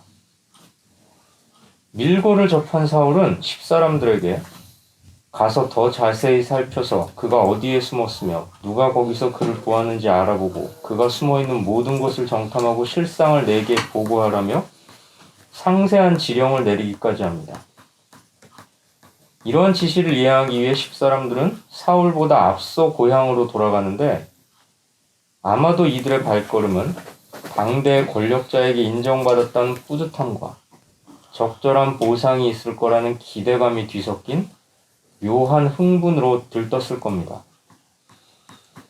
신약에서도 이러한 경우를 찾아볼 수 있는데 예수께서 불의한 권력자들에게 체포되시고 대제사장에게 끌려가셔서 자신을 변호하시자 뚱딴지같이 대제사장의 수하 중 한 명이 예수님을 때리면서 네가 대제사장에게 이같이 대답하느냐라고 오지랖을 떠는 장면을 떠올리게 합니다. 그는 아마도 대제사장에게 인정받고 싶은 마음에 이런 식의 행동을 했을 것인데 오늘날에도 10사람들처럼 대제사장의 수하처럼 세상의 권력자에게 잘 보이려는 시도는 곧잘 의인을 향한 공격으로 이어지기 마련입니다. 22절을 보면 사울은 다윗에 대해서 들은 바가 있다며 그가 심히 지혜롭게 행동한다고 말합니다. 지혜롭다는 개역개정의 번역은 최선은 아닌 듯한데 원어는 아람을 어근으로 하기에 새 번역의 표현처럼 교활하다로 보는 것이 좋을 듯합니다. 사울은 다윗을 의도적으로 폄하하는데 이렇듯 질투심과 권력력에 사로잡힌 세속의 권력자는 의도적으로 의인을 모함하는 법입니다. 하나님의 뜻대로 행하려는 자를 가리켜 다른 속내가 있는 것처럼 모함하는 일이 다반사라는 것이죠. 그럼으로써 그를 잘 모르는 이들도 그에 대한 적대적 감정을 갖게끔 유도합니다. 여기서 퍽 흥미로운 것은 밀고를 접한 직후 사울의 답변입니다. 21절을 보면 사울은 10사람들이 자신을 긍휼히 여겼다고 말합니다. 사울은 여기서 일종의 피해자 코스프레를 하고 있는데 교활한 다윗이 음모를 꾸며 반역을 꾀하고 있고 자신은 그 때문에 왕권을 공격받는 딱한 처지에 놓여 있다는 겁니다. 그리고 10사람들은 그런 자신을 불쌍하게 여기고 친절을 베풀었다는 것이죠. 오늘날에도 의인을 대적한 이들은 이런 식의 행태를 보입니다. 복음 전하는 사명을 감당하라는 메시지에 속아 자신이 원하는 삶을 누리지 못했다며 원망을 하거나 사명자가 하나님의 일에만 몰두한 탓에 반대급부로 자신은 돌봄을 받지 못했다. 자신에게는 행복이 없었다는 식이죠. 하지만 자신이 불행하다고 느낀다면 그 원인은 자신에게 있을 겁니다. 사울은 심지어 10사람들을 축복하기까지 하는데 이미 하나님께서 자신과 함께 하시지 않음을 알고 있을 사울이 진심으로 이렇게 축복한 것인지 아니면 10사람들의 엉덩이를 두드려주기 위함인지 알 수는 없지만 오늘날에도 세상의 권세는 이렇게 의인을 핍박하는 자를 칭찬하고 그들의 안녕을 기원하는 법입니다. 왜냐하면 진실이 무엇이든지 간에 10사람들과 같은 자들은 자신들의 이익과 번영을 위해 이바지하기 때문입니다. 세상의 권세는 이들의 잘못된 충성을 동력으로 삼아 더욱더 세력을 공고히 해나갑니다. 그리고 의인은 자신을 공격하는 대적들에 둘러싸일 수밖에 없게 됩니다. 26절을 보면 다윗이 사울을 급히 피하려 했다고 합니다. 왜냐하면 사울 진영이 다윗 진영을 에워쌀 정도로 긴박한 위기 상황이었기 때문입니다. 그런데 이 절체절명의 상황에 뜻밖의 일이 벌어집니다. 블레셋이 침공해 온 것이죠. 전령은 사울에게 급히 오소서라고 보고합니다. 26절과 27절의 급히는 원어가 다르지만 동일하게 번역됨으로써 당시의 긴박감을 독자에게 잘 전달했다고 보입니다. 절체절명의 상황에 하나님께서 간섭하시어 다윗을 구해내신 겁니다. 그러니 오늘날 하나님의 편에 서서 하나님의 뜻을 행하려는 자는 마땅히 이러한 공격과 핍박을 예상함으로 마음의 준비를 해놓는 것이 좋겠고 이미 그러한 밀고의 대상, 공격의 대상이 되어 있는 자라면 때마침 블레셋의 침공으로 다윗을 위기에서 구해주셨던 하나님께서 오늘날에도 의인을 보호해 주실 것을 믿고 꿋꿋이 버텨야 할 것입니다. 네. 자, 이제 밀고를 했어요. 자, 밀고를 한 이유는 이제 많은 사람들이 이렇게 행한다는 거예요. 권력자의 편에 서서 권력자가 원하는 것을 하는 그런 행위들을 해요. 근데 그 이유가 뭐죠? 뭘 위해서 그러는 걸까요? 권력자 편에 서는 이유. 결국은 자기를 위하는 사람들이죠. 권력자를 위하는 것도 아니에요. 권력자에게 해로움을 당하지 않으려고 맞춰주는 거예요. 이거는 결국은 자기를 위해 살자고, 자기를 위해서 사는 사람들이 취하는 행동이 바로 권력자들의 편에 서는 거예요. 이게 바로 많은 사람들이 그렇게 하는 거죠. 그러니까 많은 사람들이 자기를 위해서 하는 거죠. 근데 여기서 다윗을 밀고 할 때 다윗을 미워해서 밀고 하는 거예요? 그거랑 완전 별개예요. 예, 별개예요. 그래서 사람들이요, 자기 살자고 남을 해롭게 해요, 안 해요? 해요. 자, 그렇게 하면 그는 자기를 위해 사는 사람이죠. 아니, 그 사람이 미워서 그러는 게 아니야. 그냥 나 살자고 하는 거라니까요. 승진할 때 정말 밀고가 서로 뭐 엄청나거든요. 저 사람의 약점을 이렇게 정보 쪽이나 감찰 쪽으로 막 줘요. 근데 그 사람이 미워서 그런 게 아니라 자기 살자고 하는 거예요. 이번에 승진 못하면 안 되니까.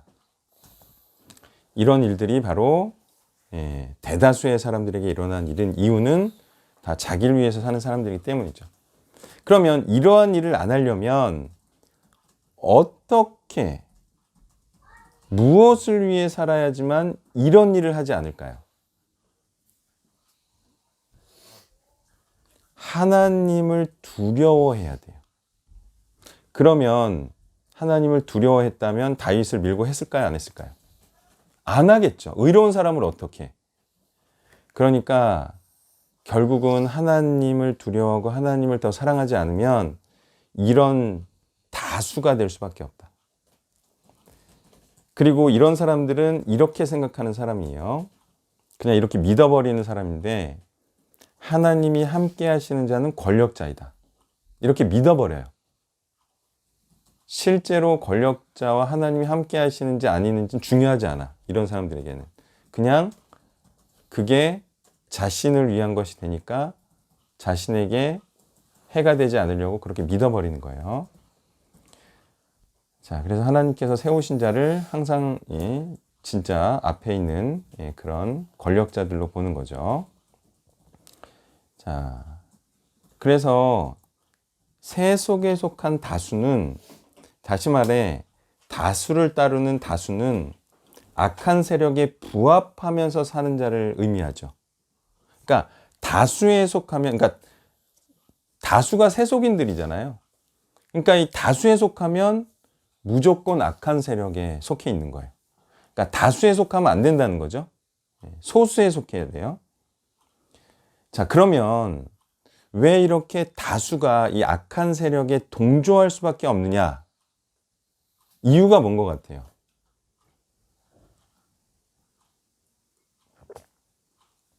악한 세력에 동조하지 않으면 어떻게 돼요? 어떤 위협을 자꾸 줘요? 악한 세력이. 그렇죠. 그러니까 목숨의 위협을 계속 받아요. 그러니까 힘이 너무 센 거예요. 이 악한 세력의 힘이 너무 세요. 사울처럼. 그래가지고 너 말 안 들으면 너 죽을 수 있어라는 협박을 계속하는 거예요.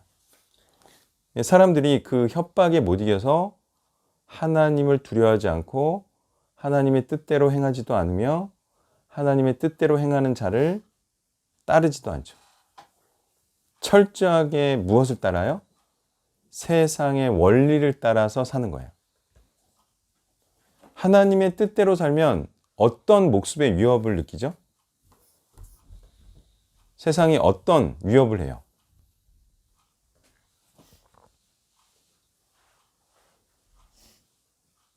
그래서 하나님의 뜻대로 살지 않는 거거든요. 하나님의 뜻대로 살면 세상이 어떤 위협을 줘요?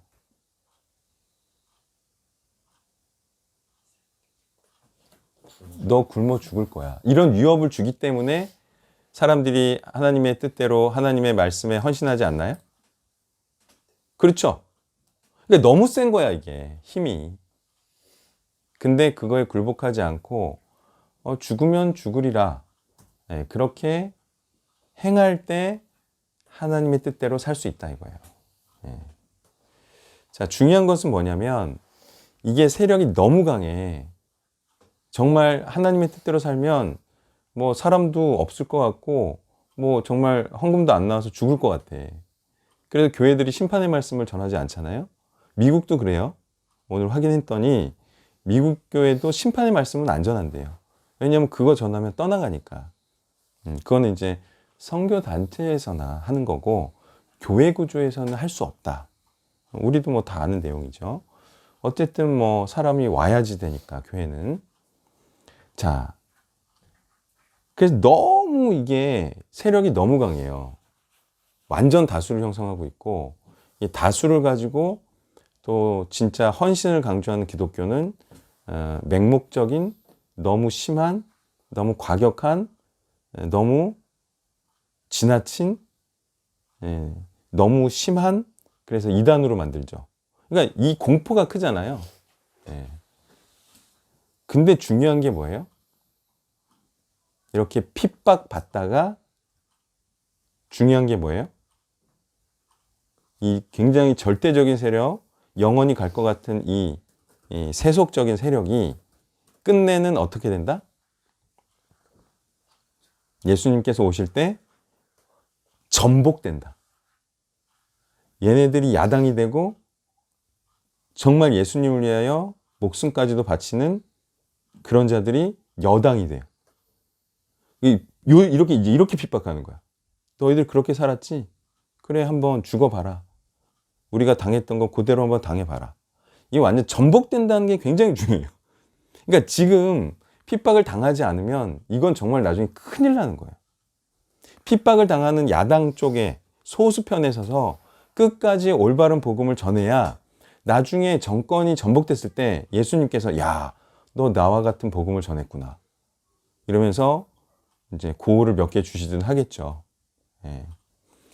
그래서 그리스도의 재림을 고대하려면 지금 뭘 받고 있어야 돼요? 고난과 핍박을 받고 있어야지만 고대할 수 있는 거예요. 아, 빨리 좀 전복됐으면 좋겠다. 내가 지금 절대 권력으로부터 지금 핍박을 받고 있고, 정말 이단 취급을 받고 있고, 예, 정말 하나님 앞에서 올바로 사는 것이 정말 하나님 앞에 의롭게 사는 것이고, 모든 말씀대로 행해야지 구원도 받고 구원도 시킬 수 있다. 이러한 이론을 내가 포기하지 않아야 나중에, 지금도 핍박을 받고, 나중에 크게 영광된 그런 자가 되는 거죠. 우리가 최근에 이제 한국 역사를 통해서 그걸 완전히 우리가 지금 목도하고 있잖아요. 지난 5년간 죽일 놈의 죄인들이 지금 어떻게 됐어요? 지금 막 장관되고 막 오히려 그 사람들의 말이 옳은 것처럼 또 스포트라이트 되고 있죠? 막 이렇게 막 띄워주고. 근데 과거 5년 동안은 어떤 사람들이 승자이고 영광된 자이고 올바른 자인 것처럼 그렇게 지냈어요. 뭐 유시민 씨라든지 날라다녔잖아요. 그죠? 모든 방송에 나오고 프로그램 막 5개 6개 띄고, 그죠? 무슨 썰 나와가지고 막 그냥 뭐 완전 띄워줬죠. 그리고 예전에 그 블랙리스트가 지금은 어떻게 된 거예요? 좀 영광된 리스트가 된 거 아닙니까? 예전 블랙리스트가? 그 사람들 다시 막 이렇게 진입하고, 그죠? 예전에 그 블랙리스트를 짠 사람들은 이제 완전히 죄인 되고. 보세요. 이게 정권 바뀌면 완전히 이게 지금 죄인 취급받고 있는 사람이 영웅이 돼요. 그리고 영웅 받고 있던 사람이 완전 죽일 놈 되는 거거든요. 그러니까 지금 예수님이 오셨을 때 심판하실 나라라면, 그런 정말 세상적인 나라라면 반드시 지금 영광받는 자들은 죽을 죄인이 될 거예요. 그리고 반드시 지금 죄인 취급을 받고 있는 사람들은 반드시 영광된 자가 될 거예요. 이 사실을 알고 핍박과 고난받음이 정말 좋은 거다. 이렇게 생각을 해야 돼요. 네, 그 다음에세요.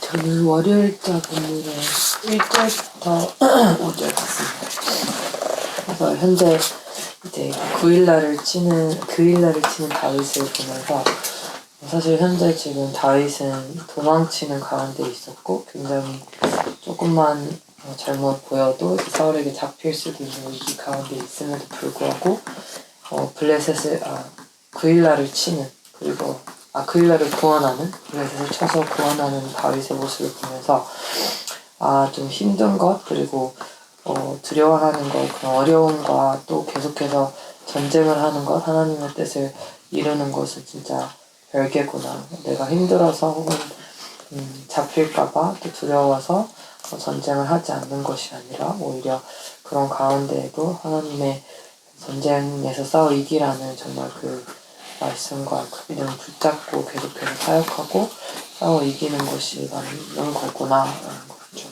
봤습니다. 네, 이제 다윗이 위험하지만 그 일날을 구원하러 가죠. 자, 이것은 다윗이 어떤 사람이 될 거라는 것을 말하고 있는 거죠. 왕이 될 거라는 걸 말하는 거예요. 자, 이스라엘에서 왕이 되려면 첩경이 뭐예요? 이방 민족으로부터 구원해 내면 왕이 되죠. 근데 다윗은 위험에 처하더라도 이 왕이 될 일을 한 거예요. 그래서 결국은 다윗은 이런 마음이 있는 자예요. 어떤 마음? 구원하고자 하는 마음이 충만하게 있는 거죠. 이게 다윗을 왕이 되게 한 거예요. 구원을 많이 시키면 그 누구라도 왕시켜줍니다. 왜? 사람들의 소원이 뭐냐? 뭐죠? 사람들의 소원. 결국은 구원이에요. 어디로부터의 구원이죠? 죄악으로부터의 구원이고, 죄의 삭은 사망이니까 죽음으로부터의 구원이죠. 근데 사람들이 착각을 해요. 내 소원은 부자가 되는 거라고. 근데 이건 죽음 앞에 무너집니다. 이 소원은 거짓된, 잘못된 소망이었음을 모두가 인정하게 될 거예요. 그죠? 그러면 우리의 이 구원 장사는 누구한테 먹힐까요? 죽음을 두려워하는 사람들한테 먹혀요. 그래서 이게 잠깐 이게 죽을 위기에 처한 사람들은 우리한테 와요. 왔다가 다시 죽음의 경험을 약간 이렇게 기억이 얕아지면 다시 가고 그래요. 그죠? 그래서 연대 치대 친구도 왔다가, 그죠? 친구의 죽음 앞에 왔다가 몇 달 훈련 잠받고 또 가버렸죠. 기억이 흐릿해지니까. 또 이제 가영자매도 차 사고 나고 이렇게 또 지금 열심히 하려고 하죠. 완전 열심히는 아니지만 어쨌든 그러니까 죽음을 생각하면 우리가 장사가 돼요. 그래서 사람들이 몰라서 그래. 구원은 죽음으로부터의 구원이거든요. 그래서 나중에 그런 기회가 올 거예요. 무슨 기회? 주변에 사람들이 막 죽어. 그러면 기회가 와요. 그러니까 그때를 대비해서 우리가 그때 엄청나게 장사 잘 될 거야. 이거는 반드시 일어날 일이에요. 우리 주변에 죽음이 막 이렇게 흔해지잖아요. 그럼 사람들이 기독교를 찾을까요? 안 찾을까요? 반드시 찾아요. 왜? 우리가 경험을 했잖아요. 약간 죽음 앞에 갔다가 오면 우리 찾더라고. 그러니까 이게 결국에는 되는 장사예요. 왜? 어차피 지구는 망하고 있잖아요. 아니 누가 핵 안 쏘나? 좀 멀리? 이게 우리도 좀 힘들어지지만 어쨌든 하나님께서는 그렇게 만들어 갈 거예요. 그렇게 될 수밖에 없죠. 심판의 날이 올수록 세상에 전쟁과 기근이 나고, 아니 그냥 좀 해만 어두워져도 이게 장사가 돼요. 그래서 우리는 그때를 위해서 지금 준비하고 있고 견디고 있고 그러고 있는 거예요. 지금 이제 살만해지니까 사람들이 기독교를 안 찾는 거예요. 맞나요? 이게 살만해지니까 안 찾는 거예요. 예전에는 먹고 살기 힘드니까 죽음이 가까우니까 뭐라도 이제 받으려고 하나님한테, 그래서 교회에 왔어요. 근데 지금은 하나님께 받을 게 없어. 다 갖고 있는 거지. 응? 집도 있고 차도 있고 먹을 것도 충분하고, 뭐 그러니까 교회를 안 나오는 거거든요. 결국은 힘들어져야 옵니다. 에? 교회는 힘들어져야 와요, 사람들이. 오갈 데 없어지고. 그래요, 안 그래요? 다윗한테 어떤 사람들이 와요? 이게 무슨 뜻이냐면 곤란에 처한 사람들이야. 그러니까 소위 오갈 데가 없어. 빚을 졌는데 가면 두드러 맞아. 그리고 억울한 일을 당했는데 어디 피할 데가 없어. 그런 사람들이 오죠. 그러니까 교회도 마찬가지예요. 오갈 데 없는 사람들이 와야 돼. 근데 지금 한국은 오갈 데 없는 사람들이 없어. 그래서 오갈 데 없는 사람들이 선교지에 있죠. 그나마 이제 오는 거죠. 이런 사실을 아시고 지금은 기독교가 잘 될 수가 없다. 지금은 상황이 잘 될 수가 없어요. 어려움이 닥쳐야 돼요. 그렇게 우리가 잘 준비되고 있어야 된다. 기회는 반드시 온다. 자, 또 발표해 주세요. 화요일자 본문을 봤는데 15절에서 18절의 상황을 좀 봤습니다. 근데 이 본문이 좀 어떤 면에서 도움이 된다면, 이 본문이 있었기 때문에 다윗이 지금 처해 있는 상황을 그냥 상황 자체로, 야 이게 진짜 힘든 상황이다, 비참하다, 유랑하고 방랑하고 있다, 이렇게 바라보지 않고 이 상황이 사실 힘들어 보이지만 다윗에겐 굉장히 훌륭하고 뛰어난 상황이라는 걸 좀 볼 수 있었던 것 같습니다. 이걸 좀 보여줄 수 있게 했던 중간 인물이 요나단인데, 요나단이 다윗에게 와가지고 하나님을 힘있게 의지하게 하는 것은 물론 차기 대권이 사실은 너에게 있다라고 왕정의 상황을 모두 알고 있는 요나단이 그렇게 말을 해주는 것이죠. 근데 여기서 히트는 사울도 그렇게 생각한다라고 말하는 것인데, 사울이 진짜 그렇게 생각하고 있을까 반문할 수 있습니다. 왜냐면 바로 다음 문문에서 사울이 다윗을 이제 죽이려 하기 때문인 거죠. 그런데 저희는 사울이 왔다 갔다 하는 인물이라는 것도 알고 있고, 실제로 다윗이 사울의 옷자랑만을 배웠을 때 사울이 어떻게 행동했는지 또 어떻게 언행했는지 이미 알고 있다 보니까 사울이 이 마음속에 내심 어떤 한 곳에서는 나보다는 다윗이 왕이 될 만한 적임자라는 것을 알고 있다는 생각을 할 겁니다. 그래서 결론은 이 모든 상황이 보여주는 것은 다윗이 사실은 차기 대권을 가질 자다.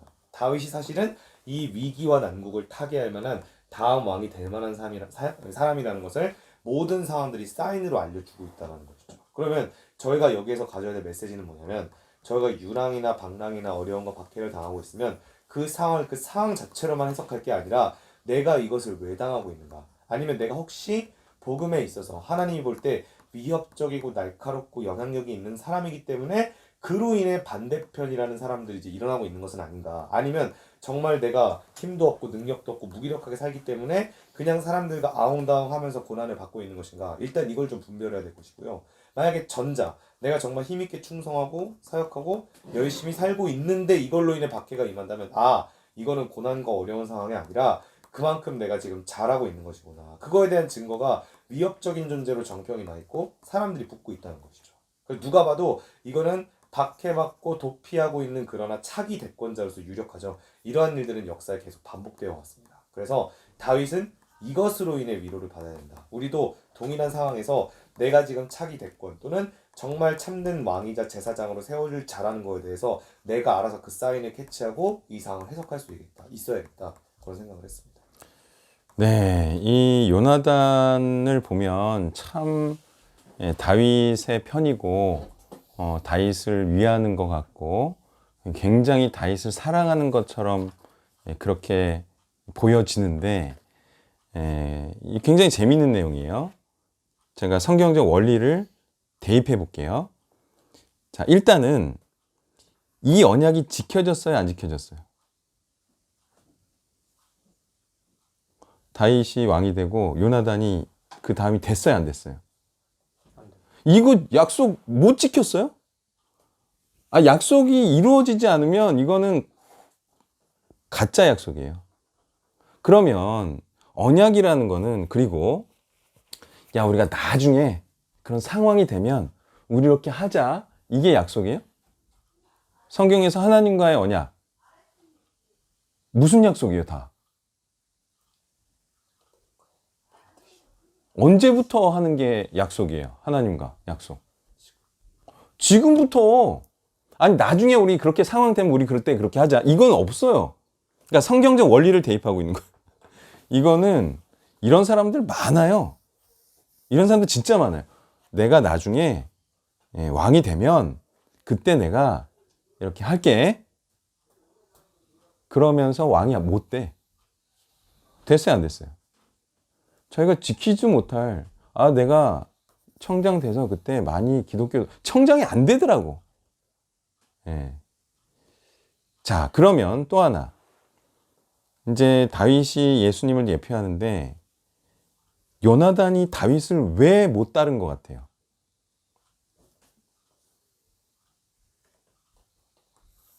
모든 것을 버리지 못해서죠. 아니, 다윗을 따르려면 다 버려야지 뭐. 한 사람이나 데리고 갈지 몰라?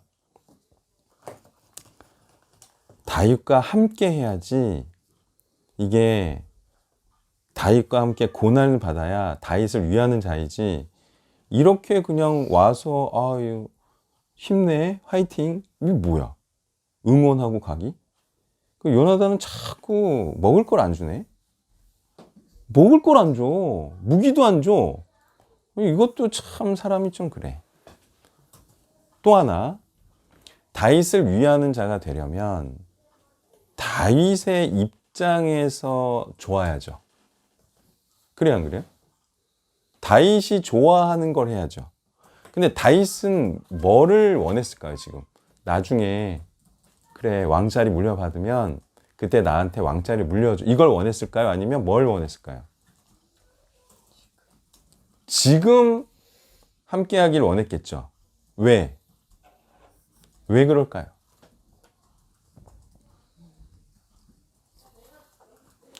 지금이 급해서 그래요. 아니 뭐 나중에 뭐 왕이 되고 아니 그냥 나 지금 죽겠다고. 지금 내가 지금 힘들어서 죽겠다고. 요나단만 오면 엄청난 힘이 될 거 아닙니까? 그죠? 네? 사울의 세력은 줄고. 아, 요나단만 오면 거의 게임 끝인데 얘가 안 오네? 이 형이? 다윗이 원하는 걸 해줘야죠. 그쵸? 네, 이건 말 응원이지 뭐. 네. 이런 사람 제법 있어요. 네, 제법 있어요. 네, 근데 티는 내지 마요. 뭐 어차피 뭐 다 버리고 오진 않더라고. 자, 또 이런 문제도 발생을 합니다. 나중에 요나단이 왕이 된 다음에 다윗에게 왕자리를 물려주면 무슨 문제가 발생하는 줄 아세요?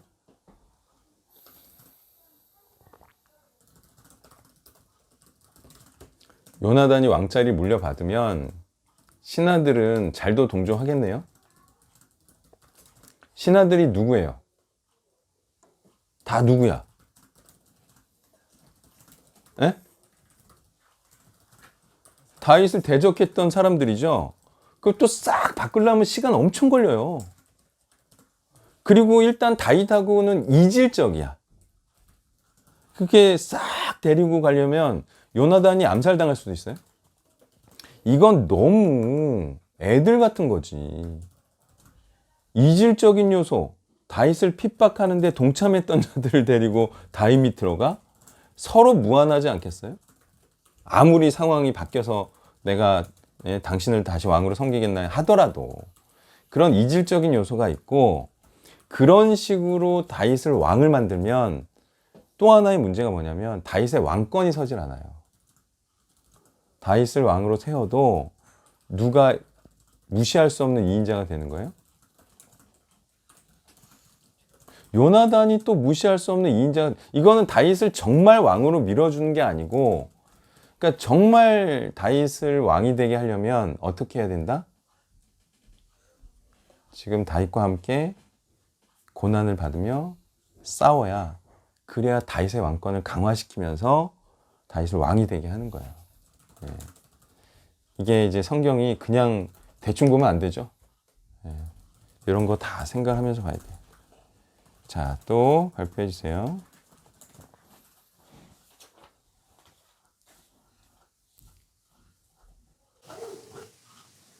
(22장) 1절 2절인데요. 22장. 네. 아둘람 굴로 도망한 다윗에게 추종자들이 모여듭니다. 그런데 여기서 우리가 주목할 것은 그 추종자들의 면면입니다. 환난당한 모든 자와 빚진 모든 자와 마음이 온통한 자가 다윗에게로 모였습니다. 이들은 어떤 자였을까요? 성경이 명시하고 있진 않지만 분명한 것은 이들이 모두 뭔가 부족한 자들, 한마디로 잘 먹고 잘 살지는 못하는 자들이었다는 겁니다. 사실 다윗으로서는 이들이 매우 부담스러웠을 수도 있습니다. 지금 다윗은 사울에게 쫓기는 신세로서 제 한 몸 건사하기도 힘들었을 것이고, 게다가 400명이라는 규모는 은폐하기에도 여의치 않았을 겁니다. 이 400명도 당시 인구 집계 방식에 따른 것일 테니 총 인원은 아마도 최소 1200명은 되었겠죠. 실제로 23장에서 10사람들이 다윗의 은신처를 밀고 하는 장면을 보면 이들의 규모로는 좀처럼 숨기 어려웠을 겁니다. 게다가 다윗으로서는 이들을 먹여야 한다는 중압감도 상당했을 것이고요. 막말로 사울 진영에서 권세도 좀 있으면서 분별력 있는 이가 사울을 떠나 자신의 편에 서준다면 얼마나 큰 힘이 될까, 이런 생각이 들었을 수도 있습니다. 그런데 장차 어떨지 미지수인 이들이 400명이나 함께한다니 힘이 되기도 했겠지만 한편으로는 다소 실망스럽거나 몹시 부담스러웠을 겁니다. 만약 다윗이 자신이 기름 부음 받은 자임을 인지하는 거룩한 부담을 갖지 않았다면 사울에게서 혼자 도망치기에 이들을 거절했을 수도 있었을 겁니다. 하지만 다윗은 자신의 사명을 분명하게 알고 있었기에 이들의 우두머리가 됩니다. 그리고 매일 성경 해설이 잘 표현했듯 이들을 통해 하나님 나라가 출범하게 됩니다. 이 장면은 오늘날의 목회 현실에 대한 통찰을 제공합니다. 교회를 개척하면 대형교회에 실망한 깨어있는 성도들이 모일 줄 알았는데 온통 세상에서 상처받은 자들, 직업도 변변치 못한 자들, 실제로 비투성이고 교회에 도움을 바라는 이들만 모여들더라는 건 이미 알려진 이야기입니다. 심지어 가난한 개척교회 목사에게 사기를 치던 이들도 적지 않다는 것도 흔한 이야기죠. 이렇듯 신앙 공동체 출범은 쉽지 않습니다. 넉넉한 이들의 핵심 멤버가 되어주고 교양 있고 매너 좋은 자들이 담임 목사를 보필해주기를 바라는 건 원간생심에 가까울 겁니다. 그러니 부족한 자들, 하소연하고 싶어서 온 이들, 딱히 갈 데가 없어서 온 이들을 잘 양육시켜 단단한 믿음의 사람들로 만들어내는 것이 쉽지 않지만 중요한 일이자 하나님의 나라를 세우는 것임을 본문은 암시합니다. 한편 여기서 우리는 이들의 환난과 비침과 원통함의 원인이 사울이 아닐까 추정해 볼 수 있습니다. 골리앗이 이스라엘과 대치했을 때 사울은 골리앗을 죽이는 자에게 면세 혜택을 주겠다며 포상을 제안한 바가 있는데 이루 미루어 볼 때 사울 당시 백성들에게 부과된 세금이 만만치 않았음을 추정할 수 있습니다. 즉 다윗에게 모인 자들은 변덕스럽고 포악한 사울의 폭정 아래서 고통을 당한 자에 쓸 수 있다는 것이죠. 이들은 다윗을 통해 열릴 새로운 왕조를 기대하며 당장의 권력자 사울이 아닌 다윗의 편에 섰을 것입니다. 그렇게 볼 때 이들은 요한계시록 14장이 진술하는 어린 양의 인을 새긴 14만 4천 성도를 내다보게 합니다. 요한계시록은 이 성도의 자격을 가리켜 여자와 더불어 더럽히지 아니하고 순결한 자, 어린 양이 어디로 인도하든지 따라가는 자며 사람 가운데서 속량함을 받아 처음 익은 열매로 하나님과 어린 양에게 속한 자라고 진술하는데 다윗을 따르는 아둘람 공동체는 사울에게 굴종함으로 당장의 목숨을 부지할 수는 있겠으나 다윗과 함께 고난을 감내할 것을 결의한 자로서 음녀와 같은 사울의 권세에 자신을 더럽히지 않은 순결한 자이며 다윗이 어디로 인도하든지 따라가는 자며 다윗 왕조의 출범을 여는 처음 익은 열매라고도 할 수 있을 것입니다. 그런데 여기서 우리가 염두에 둬야 할 것이 있습니다. 23장 전반부에서 다윗은 블레셋이 그일라를 약탈했다는 소식을 듣자 그일라를 구해주려 하는데 이때 다윗을 반대하는 자들은 바로 그 400명, 그들 중에서도 측근들이었습니다. 이들의 반대는 명분이 있어 보이지만 여호와의 명령에 반하는 것이었습니다. 이 장면은 성도의 어쩔 수 없는 한계와 속성을 말해주는 듯합니다. 23장 13절을 보면 400명은 600명으로 불어나 있습니다. 게다가 30장을 보면 이들은 전리품을 분배하는 문제를 두고 자신들 간의 갈등을 빚기도 합니다.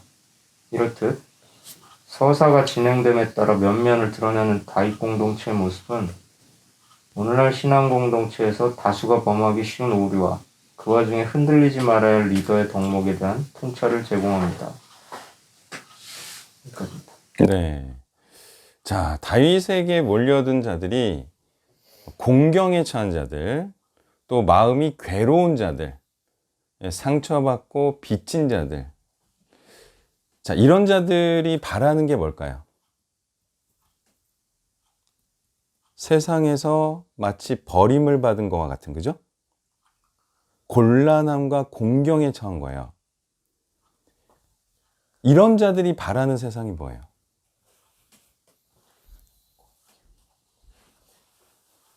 소위 세상을 엎어버리고 주는 거예요.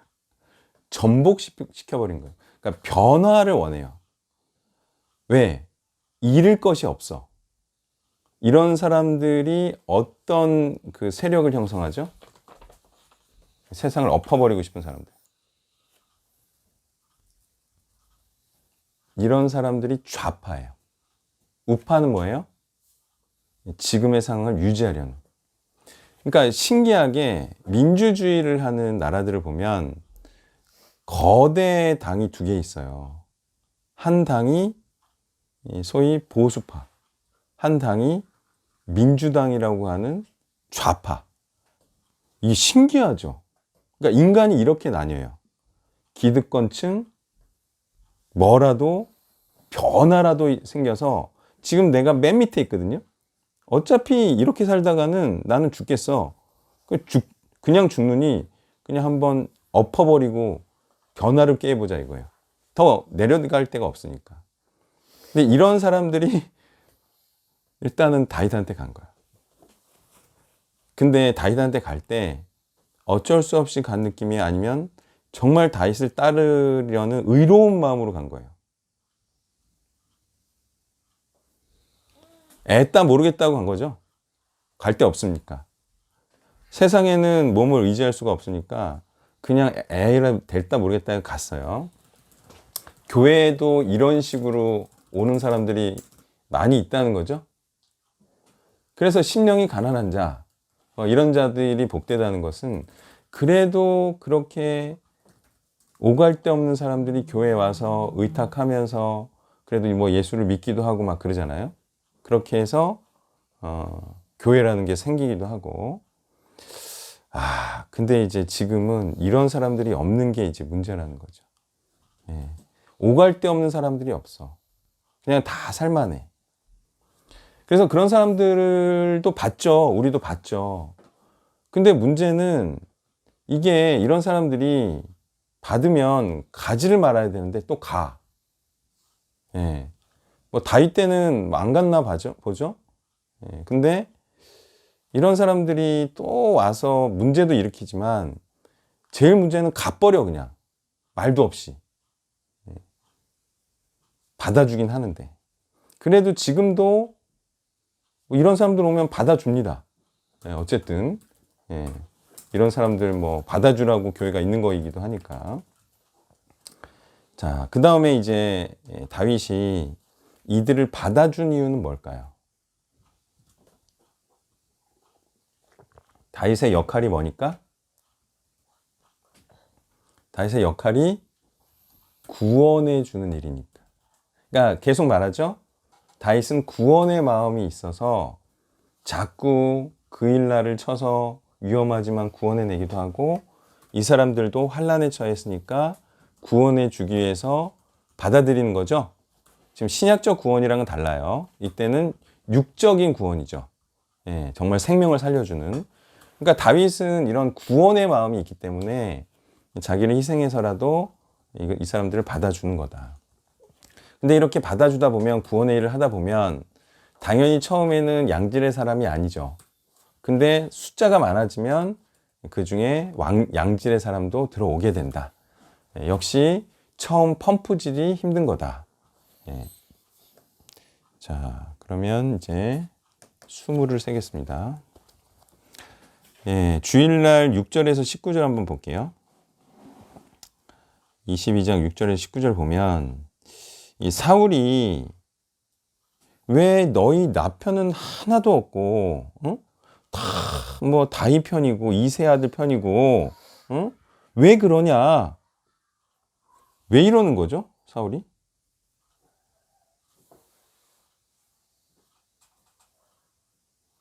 아니, 지금 모든 신하들은 자기 곁에 섰고, 그리고 자기를 따르고 있는데, 아니, 너희들은 다 공모해서 나를 대적하고, 또 내 아들은 이세 아들과 맹약했고, 내게 고발하는 자는 하나도 없고, 또 내 아들은 나를 죽이려고 하고, 왜 이러는 거예요, 사울은?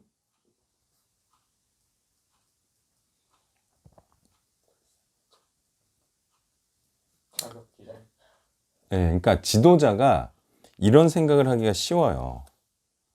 뭐냐면 나만 싫어해, 이거예요. 사람들이 나만 싫어하는 것 같아. 그러면서 자기들끼리는 또 잘 어울리는 것 같고, 그리고 명령을 하면은 이 명령이 잘 안 먹히는 것 같고, 그럴 것 같아요, 아닐 것 같아요? 이게 군대가 아닌 한 명령이 먹히질 않아요. 저도 이걸 경찰서 경비 개정하면서 깜짝 놀라게 깨달았는데, 말을 들어먹지가 않아요, 애들이. 예? 군대가 아니기 때문에. 군대지만 부대가 아니라는 뜻이에요. 그리고 나서 민간 세상에 오니까 민간 세상은 명령이 아니야. 부탁이야, 다. 윗사람도 부탁. 그러니까 이제 그런 생각이 드는 거예요. 아, 내 말을 들어 처먹질 않는구나. 응? 근데 사실 밑에 사람은 다 어떻게 하고 있어요? 나름 심각하게 따르고 있는 거죠. 단 자기 나름대로 생각들을 하면서 따르기 때문에 진짜 충실하게 따르는 것도 있고 안 따르는 것도 있죠. 근데 지도자는 안 따르는 것만 보여 또. 그러니까 이게 이런 피해의식이라는 게 있어요. 응? 너희들이 내 말을 듣지 않는구나. 근데 사실은 사울 편에서 싸우는 자들이잖아요. 이런 좀 서운한 감정이 과다하게 망상 정도까지 갈 수가 있다. 이렇게 되면 일어나는 현상이 뭐냐면 자신이 고립됐다고 생각해서 편을 갈라요. 편을 가르는 이유는 자기 편을 더 굳건히 하려는 거죠. 근데 사실은 베냐민 지파 사람들만 자기 편이 아니잖아요. 유다 지파도 사울을 왕으로 그래도 섬기는 지파잖아요. 근데 고립됐다고 생각하고 자기 편을 이렇게 구축하는 순간 어떻게 되는 거예요? 다른 편이. 사울을 왕이라고 생각하는 자들이 이제 사울 편이 아닌 다윗 편으로 가요. 유다 지파가. 근데 이렇게 과다하게 피해 망상만 아니었어도 사울은 유다 지파도 어우르고 그죠? 그럴 수가 있었다는 거예요. 지금 사울은 스스로 왕자리를 자기가 분열시키고 있는 거예요. 왜? 사실이 아닌 걸 사실이라고 믿고 있죠. 요나단이 죽이려고 하지 않았을걸요? 그리고 아무도 밀고 하지 않았지도 않았을걸요? 그냥 나름 판단하고 있었던 거야, 신하들이. 뭘? 사울에게 다윗에 관한 도피 얘기를 하는 것은 누구에게도 좋지 않다? 사울에게도 좋지 않다. 블레셋과 이방민족과 싸우는 거에 집중하는 게 낫겠다. 다윗 얘기를 하면 사울이 미치잖아요. 그러니까 얘기를 안 했겠죠. 근데 그런 것들을 다 오해하는 거죠. 네. 그래서 이 지도자가 이런 옹졸함에 빠질 수 있다. 해결책은 뭐다?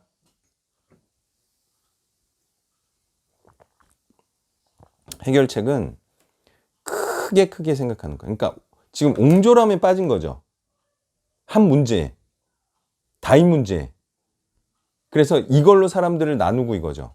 이게 아니라 크게 다윗의 문제보다는 하나님 나라에 대한 문제, 크게 생각하고 또 다윗에 대해서도 길게 생각했어야 되는데 자기하고 나이 차이도 많이 나는데 나중을 생각을 못하고 그죠?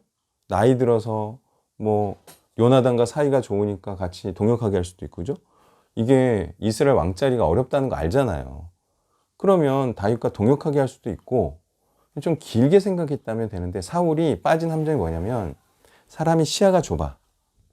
그리고 하나에 너무 집착적으로 이렇게 매달려 있어요. 그래 안 그래요? 항상 그래서 넓게 시야를 크고 길게 이게 하나님의 시야고 이 자꾸 좁아지는 거는 이게 사단이 주는 시야다. 그렇게 생각하면 됩니다. 자, 이제 열을 세겠습니다. 네, 기도하겠습니다. 하나님 또한 하나님의 위대한 사무엘상 말씀으로 우리가 귀한 지혜를 얻습니다. 무엇보다 우리가 이 모든 말씀을 알고 행할 때 하나님께서 크나큰 복과 또 영광을 주신다는 사실을 분명히 우리가 기억하고 언제까지라도 하나님의 말씀을 가르치며 또 행하는 자로 살기를 다짐하며 예수님의 이름으로 기도했습니다. 아멘.